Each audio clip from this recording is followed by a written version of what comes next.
Hi friends, എല്ലാവർക്കും ടാക്സിലേക്ക് സ്വാഗതം. നമ്മൾ ഡിസ്കസ് ചെയ്തുകൊണ്ടിരിക്കുന്നത് ഭരണഘടന അഥവാ കോൺസ്റ്റിറ്റ്യൂഷൻ എന്ന് പറയുന്ന ഭാഗത്ത് നിന്ന് കേരള PSC ഇതേവരെ ചോദിച്ചിട്ടുള്ള 600ഓളം മുൻവർഷ ചോദ്യങ്ങളാണ് നോക്കിക്കൊണ്ടിരിക്കുന്നത്. പാർട്ട് 1 വീഡിയോയിൽ നമ്മൾ 300ഓളം ചോദ്യങ്ങൾ കംപ്ലീറ്റ് ചെയ്തു. ഇനിയിപ്പോൾ ബാക്കിയുള്ള 300ഓളം ചോദ്യങ്ങളാണ് നമ്മൾ ഈ സെക്കൻഡ് വീഡിയോയിൽ കംപ്ലീറ്റ് ചെയ്യാൻ പോകുന്നത്. എന്തുകൊണ്ടാണ് എന്താണ് പ്രസക്തി എന്നൊക്കെയുള്ള കാര്യങ്ങൾ നമ്മൾ ഫസ്റ്റ് വീഡിയോയിൽ പറഞ്ഞാണ്, അതുകൊണ്ട് വീണ്ടും ഇവിടെ ആവർത്തിക്കുന്നില്ല. അതുപോലെ അവിടെ പറഞ്ഞിരുന്നു പാർട്ട് 2 വീഡിയോ കംപ്ലീറ്റ് ചെയ്യുന്നതോടുകൂടി തന്നെ ഫസ്റ്റിൻ്റെയും സെക്കൻഡിൻ്റെയും കൂടെ PDF ഒരുമിച്ച് അവൈലബിൾ ആക്കാമെന്ന് പറഞ്ഞിരുന്നു. തീർച്ചയായിട്ടും ആ ഒരു PDFൻ്റെ ലിങ്ക് ഫസ്റ്റ് വീഡിയോയുടെയും അതുപോലെ സെക്കൻഡ് വീഡിയോയുടെയും ഡിസ്ക്രിപ്ഷനിൽ കൊടുക്കാം. ആവശ്യമുള്ളവർക്ക് അവിടെ നിന്ന് ഡൗൺലോഡ് ചെയ്ത് എടുക്കാൻ വേണ്ടി സാധിക്കും. അപ്പോൾ നമുക്ക് ചോദ്യങ്ങളെ കിടക്കാം. ഇന്ത്യയിലെ ആദ്യത്തെ ധനകാര്യമന്ത്രി ആരാണ്? ഇവിടെ ഓപ്ഷൻസ് ശരിക്കും ഒന്ന് വായിച്ചു നോക്കുക. ഇവിടുത്തെ ആൻസർ ഷൺമുഖം ചെട്ടിയാണ്. ഓപ്ഷൻ ബി ഷൺമുഖം ചെട്ടി അഥവാ RK ഷൺമുഖം ചെട്ടിയാണ് ഇതിൻ്റെ ആൻസർ. തീർച്ചയായിട്ടും ഇദ്ദേഹം ചെട്ടിയാണ് അല്ലേ. അപ്പം തമിഴ്നാട്ടുകാരനാണ്, സൗത്ത് ഇന്ത്യനാണ്. ഈ ഒരു ചോദ്യം ചിലപ്പോഴൊക്കെ കടുപ്പിച്ച് കാണാറുണ്ട്. പ്രത്യേകിച്ചും ഡിഗ്രി ലെവൽ എക്സാമുകൾക്ക് ഈ ഒരു ചോദ്യം കടുപ്പിച്ച് കാണാറുണ്ട്. അതായത് ഇന്ത്യയിലെ ആദ്യത്തെ ധനകാര്യമന്ത്രി എന്നുള്ളത് 3 രീതിയിൽ ചോദ്യം ചോദിക്കാം. അതായത് സ്വതന്ത്ര ഇന്ത്യയിലെ ആദ്യത്തെ ധനകാര്യമന്ത്രി എന്ന് ചോദിക്കാറുണ്ട്. അതുപോലെ തന്നെ റിപ്പബ്ലിക് ഇന്ത്യയിലെ ആദ്യത്തെ ധനകാര്യമന്ത്രി എന്ന് ചോദിക്കാറുണ്ട്. അപ്പോഴൊക്കെ ഇതിൻ്റെ ആൻസർ മാറും. അപ്പോഴാരാണ്? മലയാളിയായിട്ടുള്ള ജോൺ മത്തായി ആണ് അതിൻ്റെ ആൻസർ. ഇനിയിപ്പോൾ മറ്റൊരു ചോദ്യമുണ്ട്. അതായത് ഇൻറ്ററിം ഗവൺമെൻറ് ഉണ്ട്. 1946 സെപ്റ്റംബർ 2 ഫോം ചെയ്തിട്ടുള്ള ഒരു ഇൻറ്ററിം ഗവൺമെൻറ് ഉണ്ട്. ആ ഒരു ഇൻറ്ററിം ഗവൺമെൻറ് നിലവിൽ നിന്നിരുന്ന സമയത്ത് ധനകാര്യമന്ത്രിയായിട്ടിരുന്നത് ലിയാഖത്ത് അലി ഖാനാണ്. ആ ഒരു സമയത്ത് ധനകാര്യമന്ത്രി ആയിരുന്നത്. അതുപോലെ ഡിഗ്രി ലെവൽ എക്സാമ്പിൾക്ക് ചോദിച്ച് കണ്ടിട്ടുണ്ട്. ഇൻറ്ററിം ഗവൺമെൻറ് ഫോം ചെയ്ത സമയത്ത്, അതായത് 1946 സെപ്റ്റംബർ 2 എന്ന് പറഞ്ഞു. ആ ഒരു സമയത്ത് ജവഹർലാൽ നെഹ്റു വഹിച്ചിരുന്ന പദവിയുടെ പേര് വൈസ് പ്രസിഡൻറ്റ് എന്നുള്ളതാണ്. പ്രസിഡൻ്റ് ആരായിരുന്നു? പ്രസിഡൻറ്റ് മൗണ്ട് ബാറ്റൺ ആയിരുന്നു. ആ ഒരു സമയത്ത് മൗണ്ട് ബാറ്റണും അതുപോലെ തന്നെ ആരായിരുന്നു? വൈസ് പ്രസിഡൻറ്റ് ജവഹർലാൽ നെഹ്റുവുമായിരുന്നു. അവിടെ ഒരു ചേഞ്ച് വരുന്ന എപ്പോഴാണ്? പിന്നീട് അതിപ്പോൾ ഇൻറ്ററിം ഗവൺമെൻറ് ആണ്. പിന്നീട് അതെന്താണ്? 1947 ഇന്ത്യ ഇൻഡിപെൻഡൻ്റ് ആകുന്നു. ഇൻഡിപെൻഡൻ്റ് ആയ സമയത്ത് ആരാണ്? ഷൺമുഖം ചെട്ടിയാണ്. പിന്നീട് റിപ്പബ്ലിക് ആവുന്നുണ്ട്. റിപ്പബ്ലിക് ആവുന്ന സമയത്ത് ആരാണ് ഫിനാൻസ് മിനിസ്റ്റർ? മലയാളിയായിട്ടുള്ള ജോൺ മത്തായിയാണ്. ഓക്കെ. കേന്ദ്രമന്ത്രിസഭയിലെ ആദ്യത്തെ വനിതാ മന്ത്രി ആരാണ്? ഓപ്ഷൻസ് വായിച്ചു നോക്കുക. രാജ്കുമാരി അമൃത് കൗറാണ്. ഇവർ ഹെൽത്ത് മിനിസ്റ്റർ ആയിരുന്നു. രാജ്കുമാരി അമൃത് കൗർ. ഇന്ദിരാഗാന്ധിയുടെ ശവകുടീരം സ്ഥിതി ചെയ്യുന്ന സ്ഥലം അറിയപ്പെടുന്ന പേര് എന്താണ്? ശക്തിസ്ഥൽ എന്നാണ്. ശക്തിസ്ഥൽ. ഓപ്ഷൻ സി ആണ് ഇവിടെ ആൻസർ. ആദ്യ കേന്ദ്ര പ്രതിരോധ മന്ത്രി ആരാണ്? ഓപ്ഷൻസ് വായിച്ചു നോക്കുക. ഇവിടെ ഇതിൻ്റെ ആൻസർ ബൽദേവ് സിംഗ് ആണ്. ആദ്യത്തെ കേന്ദ്ര പ്രതിരോധ മന്ത്രി, ഡിഫൻസ് മിനിസ്റ്റർ. ഗരീബി ഹഠാവോ എന്ന ഈ മുദ്രാവാക്യം ബന്ധപ്പെട്ടിരിക്കുന്നത് ആരുമായിട്ടാണ്? ഓപ്ഷൻസ് വായിച്ചു നോക്കുക. ഇവിടെ ആൻസർ ആരാണ്? ഇന്ദിരാഗാന്ധിയാണ്. 5ാമത്തെ 5 ഇയർ പ്ലാൻ അതിൻ്റെ മുദ്രാവാക്യം അല്ലെങ്കിൽ അതിൻ്റെ മാനിഫെസ്റ്റോ ആയിരുന്നു എന്ത്? ഗരീബി ഹഠാവോ അഥവാ ദാരിദ്ര്യ നിർമ്മാർജ്ജനം. ഓക്കെ. ഇന്ദിരാഗാന്ധി മുന്നോട്ട് വെച്ച ആശയമാണ്, അല്ലെങ്കിൽ ഇന്ദിരാഗാന്ധി മുഴക്കിയ മുദ്രാവാക്യമാണ് എന്ത്? പട്ടിണി ഇല്ലാതാക്കും എന്നുള്ളത്. ആ ഒരു ഇലക്ഷൻ്റെ ഭാഗമായിട്ട് 1971 നടന്ന ഇലക്ഷൻ്റെ ഭാഗമായിട്ട് മുന്നോട്ട് വെച്ച മാനിഫെസ്റ്റോയുടെ ഭാഗമായിരുന്നു ഈ പറഞ്ഞ ഗരീബി ഹഠാവോ. ആരാണ് അസോസിയേറ്റ് ചെയ്ത് നിൽക്കുന്നത്? ഇന്ദിരാഗാന്ധി. ജവഹർലാൽ നെഹ്റു മന്ത്രിസഭയിൽ അംഗമായിരുന്ന മലയാളി വനിത ആരാണ്? ഓപ്ഷൻസ് നോക്കുക. ഇതിൻ്റെ ആൻസർ ലക്ഷ്മി N മേനോനാണ്. ജവഹർലാൽ നെഹ്റു മന്ത്രിസഭയിൽ അംഗമായിരുന്ന മലയാളി വനിതയാണ് ലക്ഷ്മി N മേനോൻ. സ്വതന്ത്ര ഭാരതം രൂപീകരിച്ച മന്ത്രിസഭയിൽ നിന്ന് രാജിവെച്ച ആദ്യത്തെ മന്ത്രി ആരാണ്? ഇതിൻ്റെ ആൻസർ ഷൺമുഖം ചെട്ടിയാണ്. അപ്പം മുമ്പേ പറഞ്ഞ കാര്യം ഒന്നുകൂടെ ഒന്ന് റീകളക്ട് ചെയ്യുക. സ്വതന്ത്ര ഭാരതത്തിലെ ആദ്യത്തെ ഫിനാൻസ് മിനിസ്റ്ററാണ് ആര്? ഷൺമുഖം ചെട്ടി. ഇൻട്രിം ഗവൺമെൻറ് സമയത്ത് ആരായിരുന്നു? ലിയാഖത്ത് അലി ഖാൻ. അതുപോലെ തന്നെ റിപ്പബ്ലിക് ഇന്ത്യയുടെ ആദ്യത്തെ ഫിനാൻസ് മിനിസ്റ്റർ ആയിരുന്നു ജോൺ മത്തായി, മലയാളിയായിട്ടുള്ള ജോൺ മത്തായി. ഇന്ത്യയിലെ ആദ്യത്തെ വനിതാ ക്യാബിനറ്റ് മന്ത്രി ആരാണ്? ഓപ്ഷൻസ് വായിച്ചു നോക്കുക. വനിതാ ക്യാബിനറ്റ് മന്ത്രി ആരായിരുന്നു? രാജ്കുമാരി അമൃത് കൗർ ആയിരുന്നു. ഓൾറെഡി പറഞ്ഞല്ലോ, ഇവർ ഹെൽത്ത് മിനിസ്റ്റർ ആയിരുന്നു. ഇന്ത്യൻ പ്രധാനമന്ത്രിയുടെ ഔദ്യോഗിക വസതി അറിയപ്പെടുന്ന പേര് എന്താണ്? അതിൻ്റെ പേര് ലോക് കല്യാൺ മാർഗ് എന്നാണ്. Option A Lok Kalyan Marg. Indian പ്രധാനമന്ത്രി ആക്കുവാനുള്ള ഏറ്റവും കുറഞ്ഞ പ്രായം എത്രയാണ്? ഓപ്ഷൻസ് നോക്കുക. ഇതിൻ്റെ ആൻസർ 25 വയസ്സാണ്. നമുക്കറിയാം രാജ്യസഭയിൽ മെമ്പറാക്കുവാൻ വേണ്ടുന്ന പ്രായം 30 വയസ്സാണ്. ഗവർണർ ആക്കുവാൻ വേണ്ടുന്ന പ്രായം 35 വയസ്സാണ്. അതുപോലെ തന്നെ പ്രസിഡൻ്റ് ആകുവാൻ വേണ്ടുന്ന ഏറ്റവും കുറഞ്ഞ പ്രായം 35 വയസ്സാണ്. വോട്ട് ചെയ്യാൻ വേണ്ടുന്ന ഏറ്റവും കുറഞ്ഞ പ്രായം 18 വയസ്സാണ്. ഇലക്ഷനിൽ നിൽക്കുവാനുള്ള ഏറ്റവും കുറഞ്ഞ പ്രായം 21 വയസ്സാണ്. ഇന്ത്യയുടെ പ്ലാനിംഗ് കമ്മീഷൻ ചെയർമാൻ ആര്?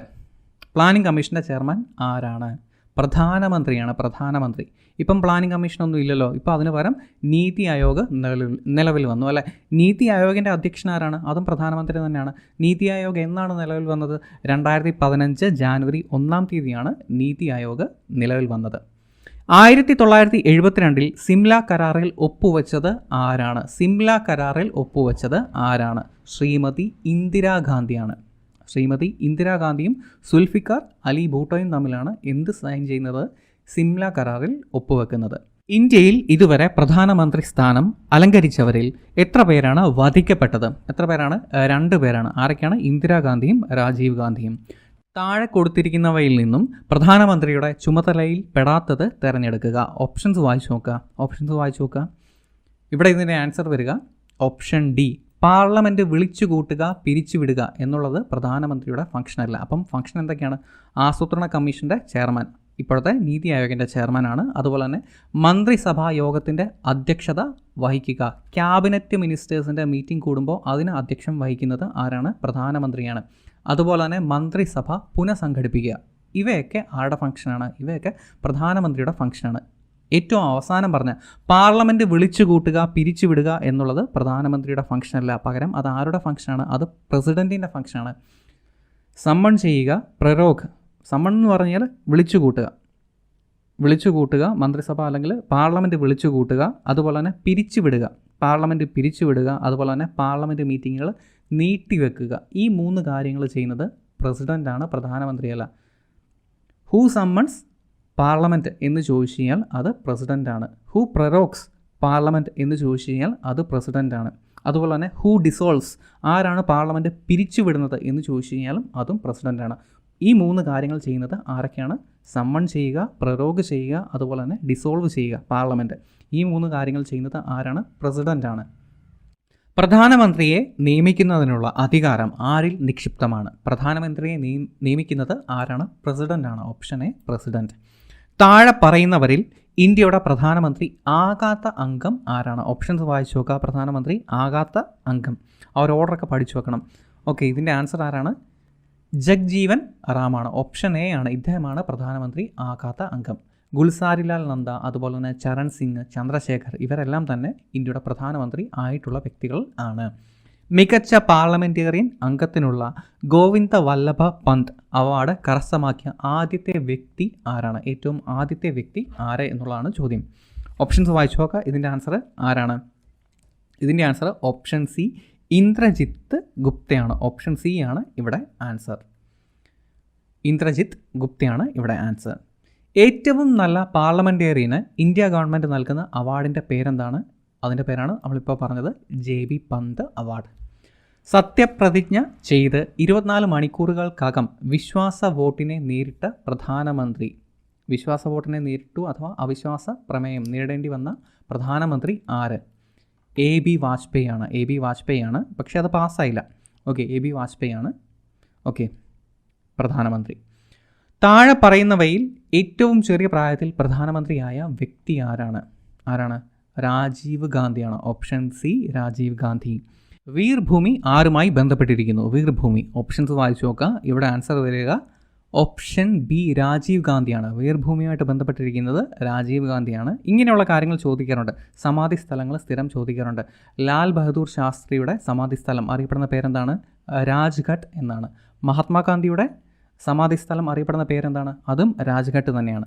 പിന്നെ ഇന്ദിരാഗാന്ധിയുടെ സമാധി സ്ഥലം അറിയപ്പെടുന്ന പേരെന്താണ്? ശക്തിസ്ഥൽ എന്നാണ്. ശക്തിസ്ഥൽ. അതുപോലെ തന്നെ മറ്റൊരെണ്ണമുണ്ട്, PV നരസിംഹറാവുവിനെ അടക്കം ചെയ്തിരിക്കുന്ന സ്ഥലം അറിയപ്പെടുന്ന പേര്, അല്ലെങ്കിൽ അദ്ദേഹത്തിൻ്റെ സമാധി സ്ഥലം അറിയപ്പെടുന്ന പേര് എന്താണ്? ബുദ്ധപൂർണിമ പാർക്ക് എന്നാണ്. ബുദ്ധപൂർണിമ പാർക്കിലാണ് ആരെ അടക്കം ചെയ്തിരിക്കുന്നത്? PV നരസിംഹറാവുവിനെ അടക്കം ചെയ്തിരിക്കുന്നത്. അതുപോലെ തന്നെ ഏകതാ സ്ഥലമുണ്ട്. ഏകതാ സ്ഥലിൽ സെയിൽ സിംഗിനെ അടക്കം ചെയ്തിരിക്കുന്ന സ്ഥലമാണ് ഏകതാ സ്ഥൽ. അതുപോലെ തന്നെ സ്ഥിരം ചോദിക്കുന്നതാണ് ശാന്തിവനം ആരുടെ സമാധി സ്ഥലമാണ്? ജവഹർലാൽ നെഹ്റുവിൻ്റേതാണ്. അതുപോലെ തന്നെ കൺഫ്യൂഷൻ ഉണ്ടാകുന്ന മറ്റൊരെണ്ണമുണ്ട്, കിസാൻ ഘട്ട് ആരുടെ സമാധി സ്ഥലമാണ്? ചരൺ സിംഗിൻ്റെ സമാധി സ്ഥലമാണ് എന്ത്? കിസാൻ ഘട്ട് എന്നറിയപ്പെടുക. കൺഫ്യൂഷൻ വരാൻ കാരണം എന്ന് പറഞ്ഞു കഴിഞ്ഞാൽ, കാരണം ജയ് ജവാൻ ജയ് കിസാൻ എന്നുള്ള മുദ്രാവാക്യം നൽകിയതാരാണ്? എന്നുള്ള മുദ്രാവാക്യം നൽകിയത് ലാൽ ബഹദൂർ ശാസ്ത്രിയാണ്. അപ്പോൾ അത് വെച്ച് കണക്ട് ചെയ്ത് കഴിഞ്ഞാൽ തെറ്റിപ്പോളാൻ ചാൻസ് ഉണ്ട്. അപ്പം ഇവിടെ ആരാണ് എന്താണ് പറഞ്ഞത്? കിസാൻ എന്ന് പറഞ്ഞാൽ എന്താണ്? കർഷകൻ. ആ ഒരു മുദ്രാവാക്യവും കർഷകനും കൂടെ കണക്ട് ചെയ്ത് കഴിഞ്ഞാൽ തെറ്റിപ്പോകും. അതുകൊണ്ട് കണക്ട് ചെയ്യരുത്. കിസാൻ ഘട്ട് ആരുടെ സമാധി സ്ഥലമാണ്? ചരൺ സിംഗിൻ്റെ സമാധി സ്ഥലമാണ് കിസാൻ ഘട്ട്. ചരൺ സിംഗിൻ്റെ പ്രത്യേകത അറിയാമല്ലോ, പ്രധാനമന്ത്രി ആയിരിക്കെ ഒരിക്കൽ പോലും അദ്ദേഹത്തിന് പാർലമെൻറ്റ് ഫേസ് ചെയ്യേണ്ടി വന്നിട്ടില്ല. അങ്ങനത്തെ ഒരേ ഒരു പ്രധാനമന്ത്രിയാണ് ചരൺ സിംഗ്. അധികാര വികേന്ദ്രീകരണത്തിൻ്റെ ഭാഗമായി വികേന്ദ്രീകൃത ആസൂത്രണത്തിന് നേതൃത്വം നൽകുന്ന ത്രിതല പഞ്ചായത്ത് സംവിധാനം ആയ പഞ്ചായത്ത് രാജ് സംവിധാനത്തിന് തുടക്കമിട്ടത് ആരാണ്? ഏത് പ്രധാനമന്ത്രിയാണ് പഞ്ചായത്ത് രാജ് സംവിധാനത്തിന് തുടക്കമിട്ടത്? ആരാണ്? രാജീവ് ഗാന്ധിയാണ്. Option B Rajiv Gandhi. താഴെ പറയുന്നവയിൽ ഇന്ദിരാഗാന്ധിയുടെ ഭരണകാലത്തെ സംഭവം ഏത്? ഇന്ദിരാഗാന്ധിയുടെ ഭരണകാലത്തെ സംഭവം ഏതെന്നുള്ളതാണ് ചോദ്യം. കുറച്ചധികം ഓപ്ഷൻസ് തന്നിട്ടുണ്ട്. ഇതിലേതൊക്കെയെന്നുള്ളതാണ് ചോദ്യം. ബാങ്ക് ദേശസാൽക്കരണം ആരുടെ കാലത്താണ് നടന്നത്? ഇന്ദിരാഗാന്ധിയുടെ കാലത്താണ് നടന്നത്, 1969.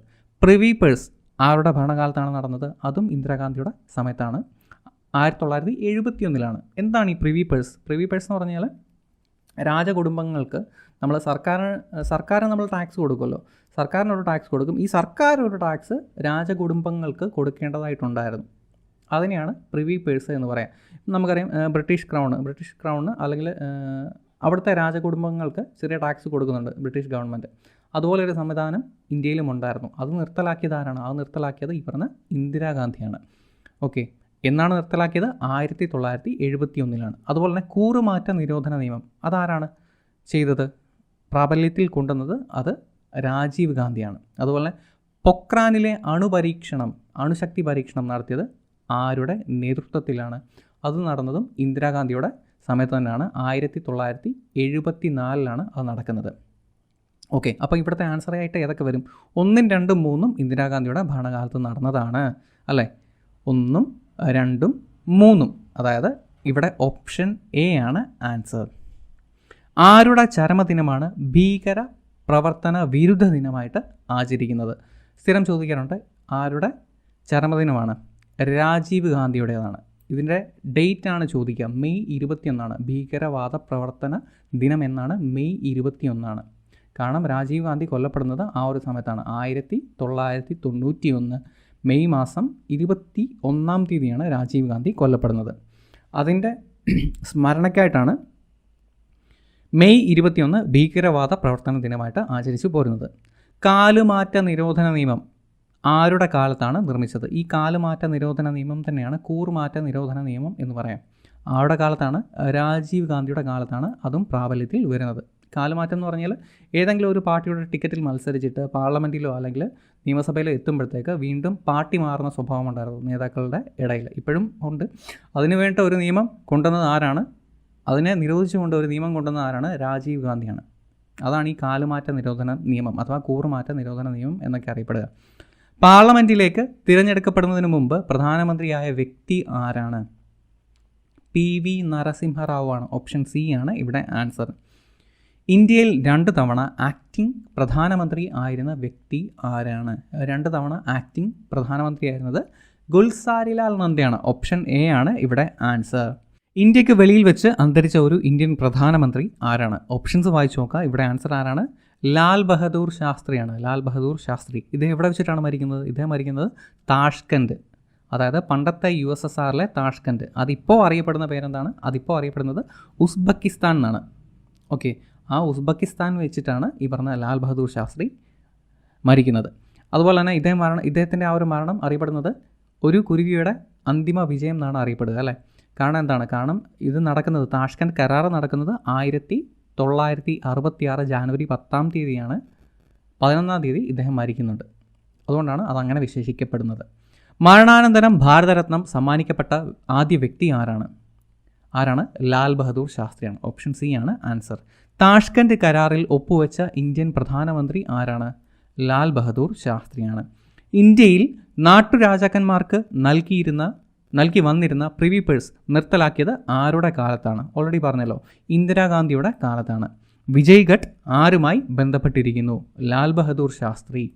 അതുപോലെ തന്നെ ഗാന്ധിജി അടക്കിയിരിക്കുന്നതും അവിടെ തന്നെയാണ്. ഇൻ്റർനാഷണൽ ഒളിമ്പിക് കമ്മിറ്റിയുടെ gold medal of olympic order ലഭിച്ച പ്രഥമ വനിത ആരാണ്?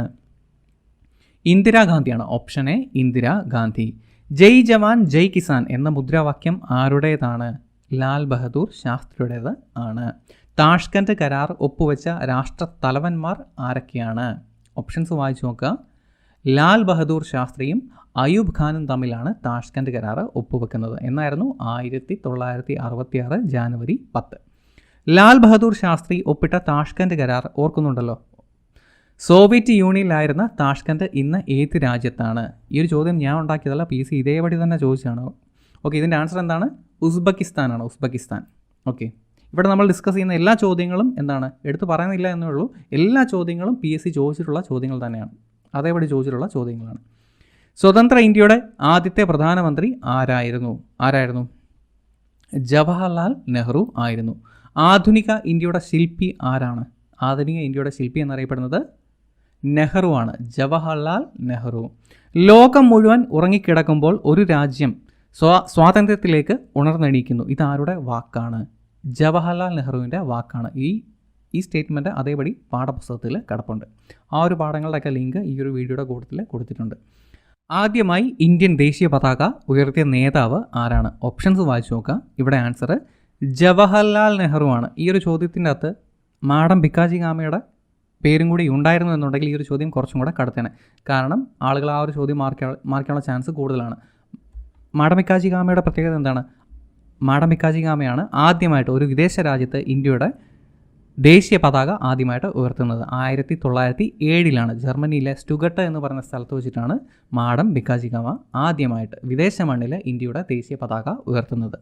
അവരവിടെ പഠിക്കാൻ പോയ സ്ത്രീയാണ്. പഞ്ചശീല തത്വങ്ങളിൽ ഒപ്പുവെച്ച പ്രധാനമന്ത്രിമാർ ആരൊക്കെയാണ്? ഇതിൻ്റെ ആൻസർ ഓപ്ഷൻ ബി നെഹ്റുവും അതുപോലെ തന്നെ ചൗവൻ ലായുമാണ്. ഏത് വർഷമാണ്? 1954 പഞ്ചശീല തത്വങ്ങളിൽ ഒപ്പുവെക്കുന്നത് നെഹ്റുവും ചൗവൻ ലായും. ചേരിചേരാ നയത്തിൻ്റെ ശില്പി ആരാണ്? ഇതിൻ്റെ ആൻസർ നെഹ്റു ആണ്. ഓപ്ഷൻ ബി നെഹ്റു ആണ് ഇതിൻ്റെ ആൻസർ. നോൺ അലൈൻമെൻറ്റ് മൂവ്മെൻറ്റ് അഥവാ ചേരിചേരാ നയം, അതിൻ്റെ ശില്പിയാണ് നെഹ്റു. എന്താണ് ഈ ചേരിചേരാ നയം? അതായത് ഈ നോൺ അലൈൻമെൻറ്റ് മൂവ്മെൻറ്റ് സ്റ്റാർട്ട് ചെയ്യുന്നത് 1961. അതിന് മുൻകൈ എടുത്ത പ്രധാന വ്യക്തികളിൽ ഒരാളാണ് നെഹ്റു. അതായത് നമുക്കറിയാം ഈ 1940, 50, 60 ആയിട്ടാണ് ഈ കോളനൈസേഷൻ അതിൻ്റെ ശക്തി കുറയുന്നത്. അല്ലാന്നുണ്ടെങ്കിൽ കോളനിയൊക്കെ ഉപേക്ഷിച്ചിട്ട് ഈ പറഞ്ഞ ജർമ്മനിയും അതുപോലെ തന്നെ ഫ്രഞ്ചും അതുപോലെ ഇംഗ്ലീഷുകാരൊക്കെ അവിടെ രാജ്യത്തേക്ക് തിരിച്ചു പോകുന്നത്. അങ്ങനെ കുറേ രാജ്യങ്ങൾ സ്വാതന്ത്ര്യം കിട്ടുന്നുണ്ട്. കുറേ രാജ്യത്തിന് സ്വാതന്ത്ര്യം കിട്ടുന്നുണ്ട്. പ്രത്യേകിച്ചും ഈ ഒരുപാട് ഏഷ്യൻ രാജ്യങ്ങൾക്കും അതുപോലെ തന്നെ ഒരുപാട് ആഫ്രിക്കൻ രാജ്യങ്ങൾക്കും. അപ്പം പ്രധാനമായിട്ട് കോളനൈസേഷൻ്റെ ശക്തിയായിട്ട് നിന്നിരുന്നത് പ്രധാനമായിട്ടും ഈ പറഞ്ഞ ബ്രിട്ടൻ അതുപോലെ തന്നെ USA ഒക്കെ പോലെയുള്ള രാജ്യങ്ങളാണ്.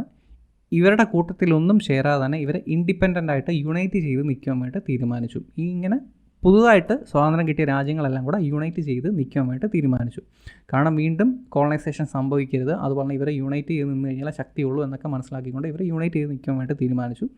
അതിനാണ് നോൺ അലൈൻമെൻറ്റ് മൂവ്മെൻറ്റ് അഥവാ ചേരിചേരാ നയം എന്നൊക്കെ പറയാം. 1961 സെർബിയയിലെ ബെൽഗ്രേഡിൽ വെച്ചിട്ടാണ് ഇതിൻ്റെ ആദ്യത്തെ യോഗം നടക്കുന്നത്. ഓക്കെ, ചാച്ചാജി എന്ന് സ്നേഹപൂർവ്വം വിളിക്കപ്പെട്ടിരുന്ന ഇന്ത്യൻ പ്രധാനമന്ത്രി ആരാണ്? എല്ലാവർക്കും അറിയാം, ജവഹർലാൽ നെഹ്റു ആണ്. ജവഹർലാൽ നെഹ്റുവിൻ്റെ സമാധി സ്ഥലം ഏത് പേരിലാണ് അറിയപ്പെടുന്നത്? ശാന്തിവനമാണ്. ഒരുപാട് തവണ ചോദിച്ചിട്ടുള്ള ചോദ്യമാണ് ശാന്തിവനം. ഇന്ത്യയുടെ വിദേശ നയത്തിന് വ്യക്തമായ രൂപരേഖ തയ്യാറാക്കിയത് ആരാണ്? ജവഹർലാൽ നെഹ്റു ആണ്. ഓപ്ഷൻ ഡി ആണ് ആൻസർ. വിദേശകാര്യങ്ങൾ ആഭ്യന്തര കാര്യങ്ങളെ പിന്തുടരും എന്ന് പ്രസ്താവിച്ചത് ആരാണ്? നെഹ്റു ആണ്. കറക്റ്റാണ് പറഞ്ഞിരിക്കുന്ന കാര്യങ്ങൾ. അതായത് ആഭ്യന്തര കാര്യങ്ങൾ, അതായത് ആഭ്യന്തരമായിട്ട് നമുക്കൊരു സമാധാനം ഇല്ല എന്നുണ്ടെങ്കിൽ തീർച്ചയായിട്ടും നമ്മുടെ ശത്രു രാജ്യങ്ങൾ നമ്മളെ അത് മുതലാക്കും. പറഞ്ഞാൽ ചൈനയും പാകിസ്ഥാനും എല്ലാം കൂടെ ഇങ്ങോട്ട് കയറി ആക്രമിക്കും. ആ ഒരു കാര്യം ചിന്തിച്ച് കഴിഞ്ഞാൽ തന്നെ ഈ ഒരു സ്റ്റേറ്റ്മെൻറ്റ് ഇത് മാത്രം കറക്റ്റാണ് എന്നുള്ള കാര്യം മനസ്സിലാവും. ഇന്ത്യയിൽ ആരുടെ ജന്മദിനമാണ് ദേശീയോദ്ഗ്രഥന ദിനമായിട്ട് ആചരിക്കുന്നത്? ആരുടെ ജന്മദിനമാണ്? ഇന്ദിരാഗാന്ധിയുടെ ജന്മദിനം ആണ്. നെഹ്റുവിൻ്റെ ജന്മദിനം ഏതാണ്? നവംബർ 14 നെഹ്റുവിൻ്റെ ജന്മദിനം. ചിൽഡ്രൻസ് ഡേ, ശിശുദിനമായിട്ട് ആചരിക്കുന്നത് നവംബർ 14. ചേരിചേരാ പ്രസ്ഥാനം എന്ന വാക്ക് ആദ്യമായിട്ട് ഉപയോഗിച്ചത് ആരാണ്? ഓപ്ഷൻസ് ശരിക്കും ഒന്ന് വായിച്ചു നോക്കാം. ഇതിൻ്റെ ആൻസർ VK കൃഷ്ണമേനോനാണ് ചേരിചേരാ നയം അല്ലെങ്കിൽ ചേരിചേരാ പ്രസ്ഥാനം എന്ന വാക്ക് ആദ്യമായിട്ട് ഉപയോഗിച്ചത്.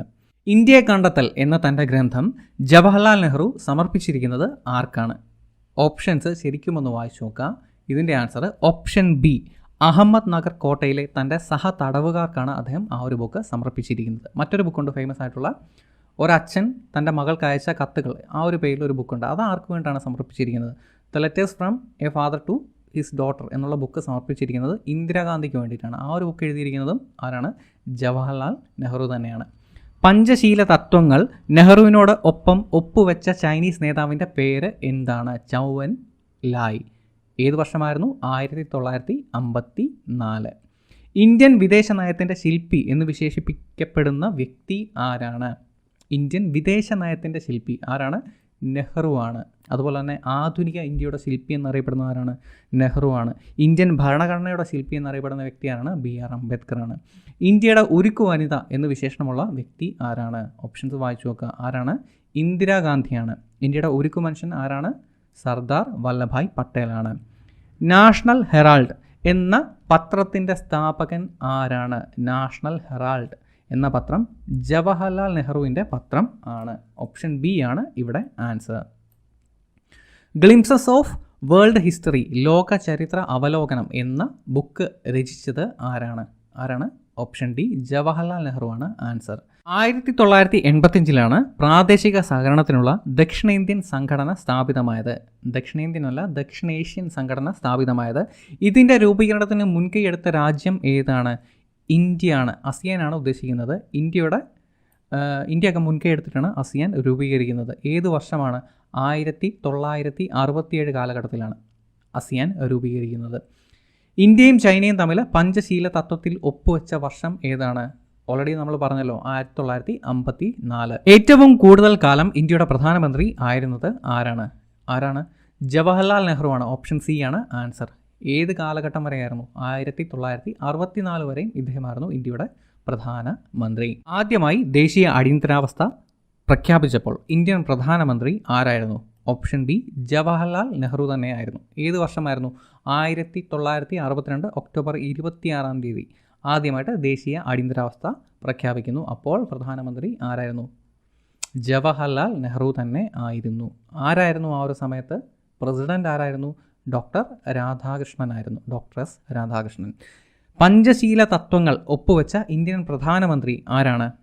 ജവഹർലാൽ നെഹ്റു ആണ്. വിദേശകാര്യങ്ങൾ ആഭ്യന്തര കാര്യങ്ങളെ പിന്തുടരും. പ്രധാനമന്ത്രി ജവഹർലാൽ നെഹ്റു എന്ന് നടത്തിയ പ്രസ്താവന ആണ് ഇത്.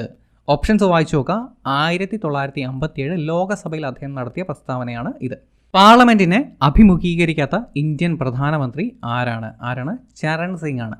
Option A, Charan Singh. ഭരണകാലത്ത് ഒരിക്കൽ പോലും പാർലമെന്റിൽ സന്നിഹിതൻ ആകാതെ ഇരുന്ന ഇന്ത്യൻ പ്രധാനമന്ത്രി ആരാണ്? ചരൺ സിംഗ് തന്നെയാണ്. Option B, Charan Singh. The insider ആരുടെ രചനയാണ്? ഇൻസൈഡർ എന്നുള്ളത് ആരുടെ രചനയാണ്? PV നരസിംഹറാവുവിൻ്റെ രചനയാണ് ദ ഇൻസൈഡർ. ഇന്ത്യയിൽ ആഗോളവൽക്കരണവും ഉദാരവൽക്കരണവും ആരംഭിച്ച ഗവൺമെൻറ് ആരുടെ ഗവൺമെൻറ് ആണ്? ഓപ്ഷൻസ് വായിച്ചു നോക്കുക. ഇവിടെ ഓപ്ഷൻസ് ഒന്ന് വായിച്ചു നോക്കുക.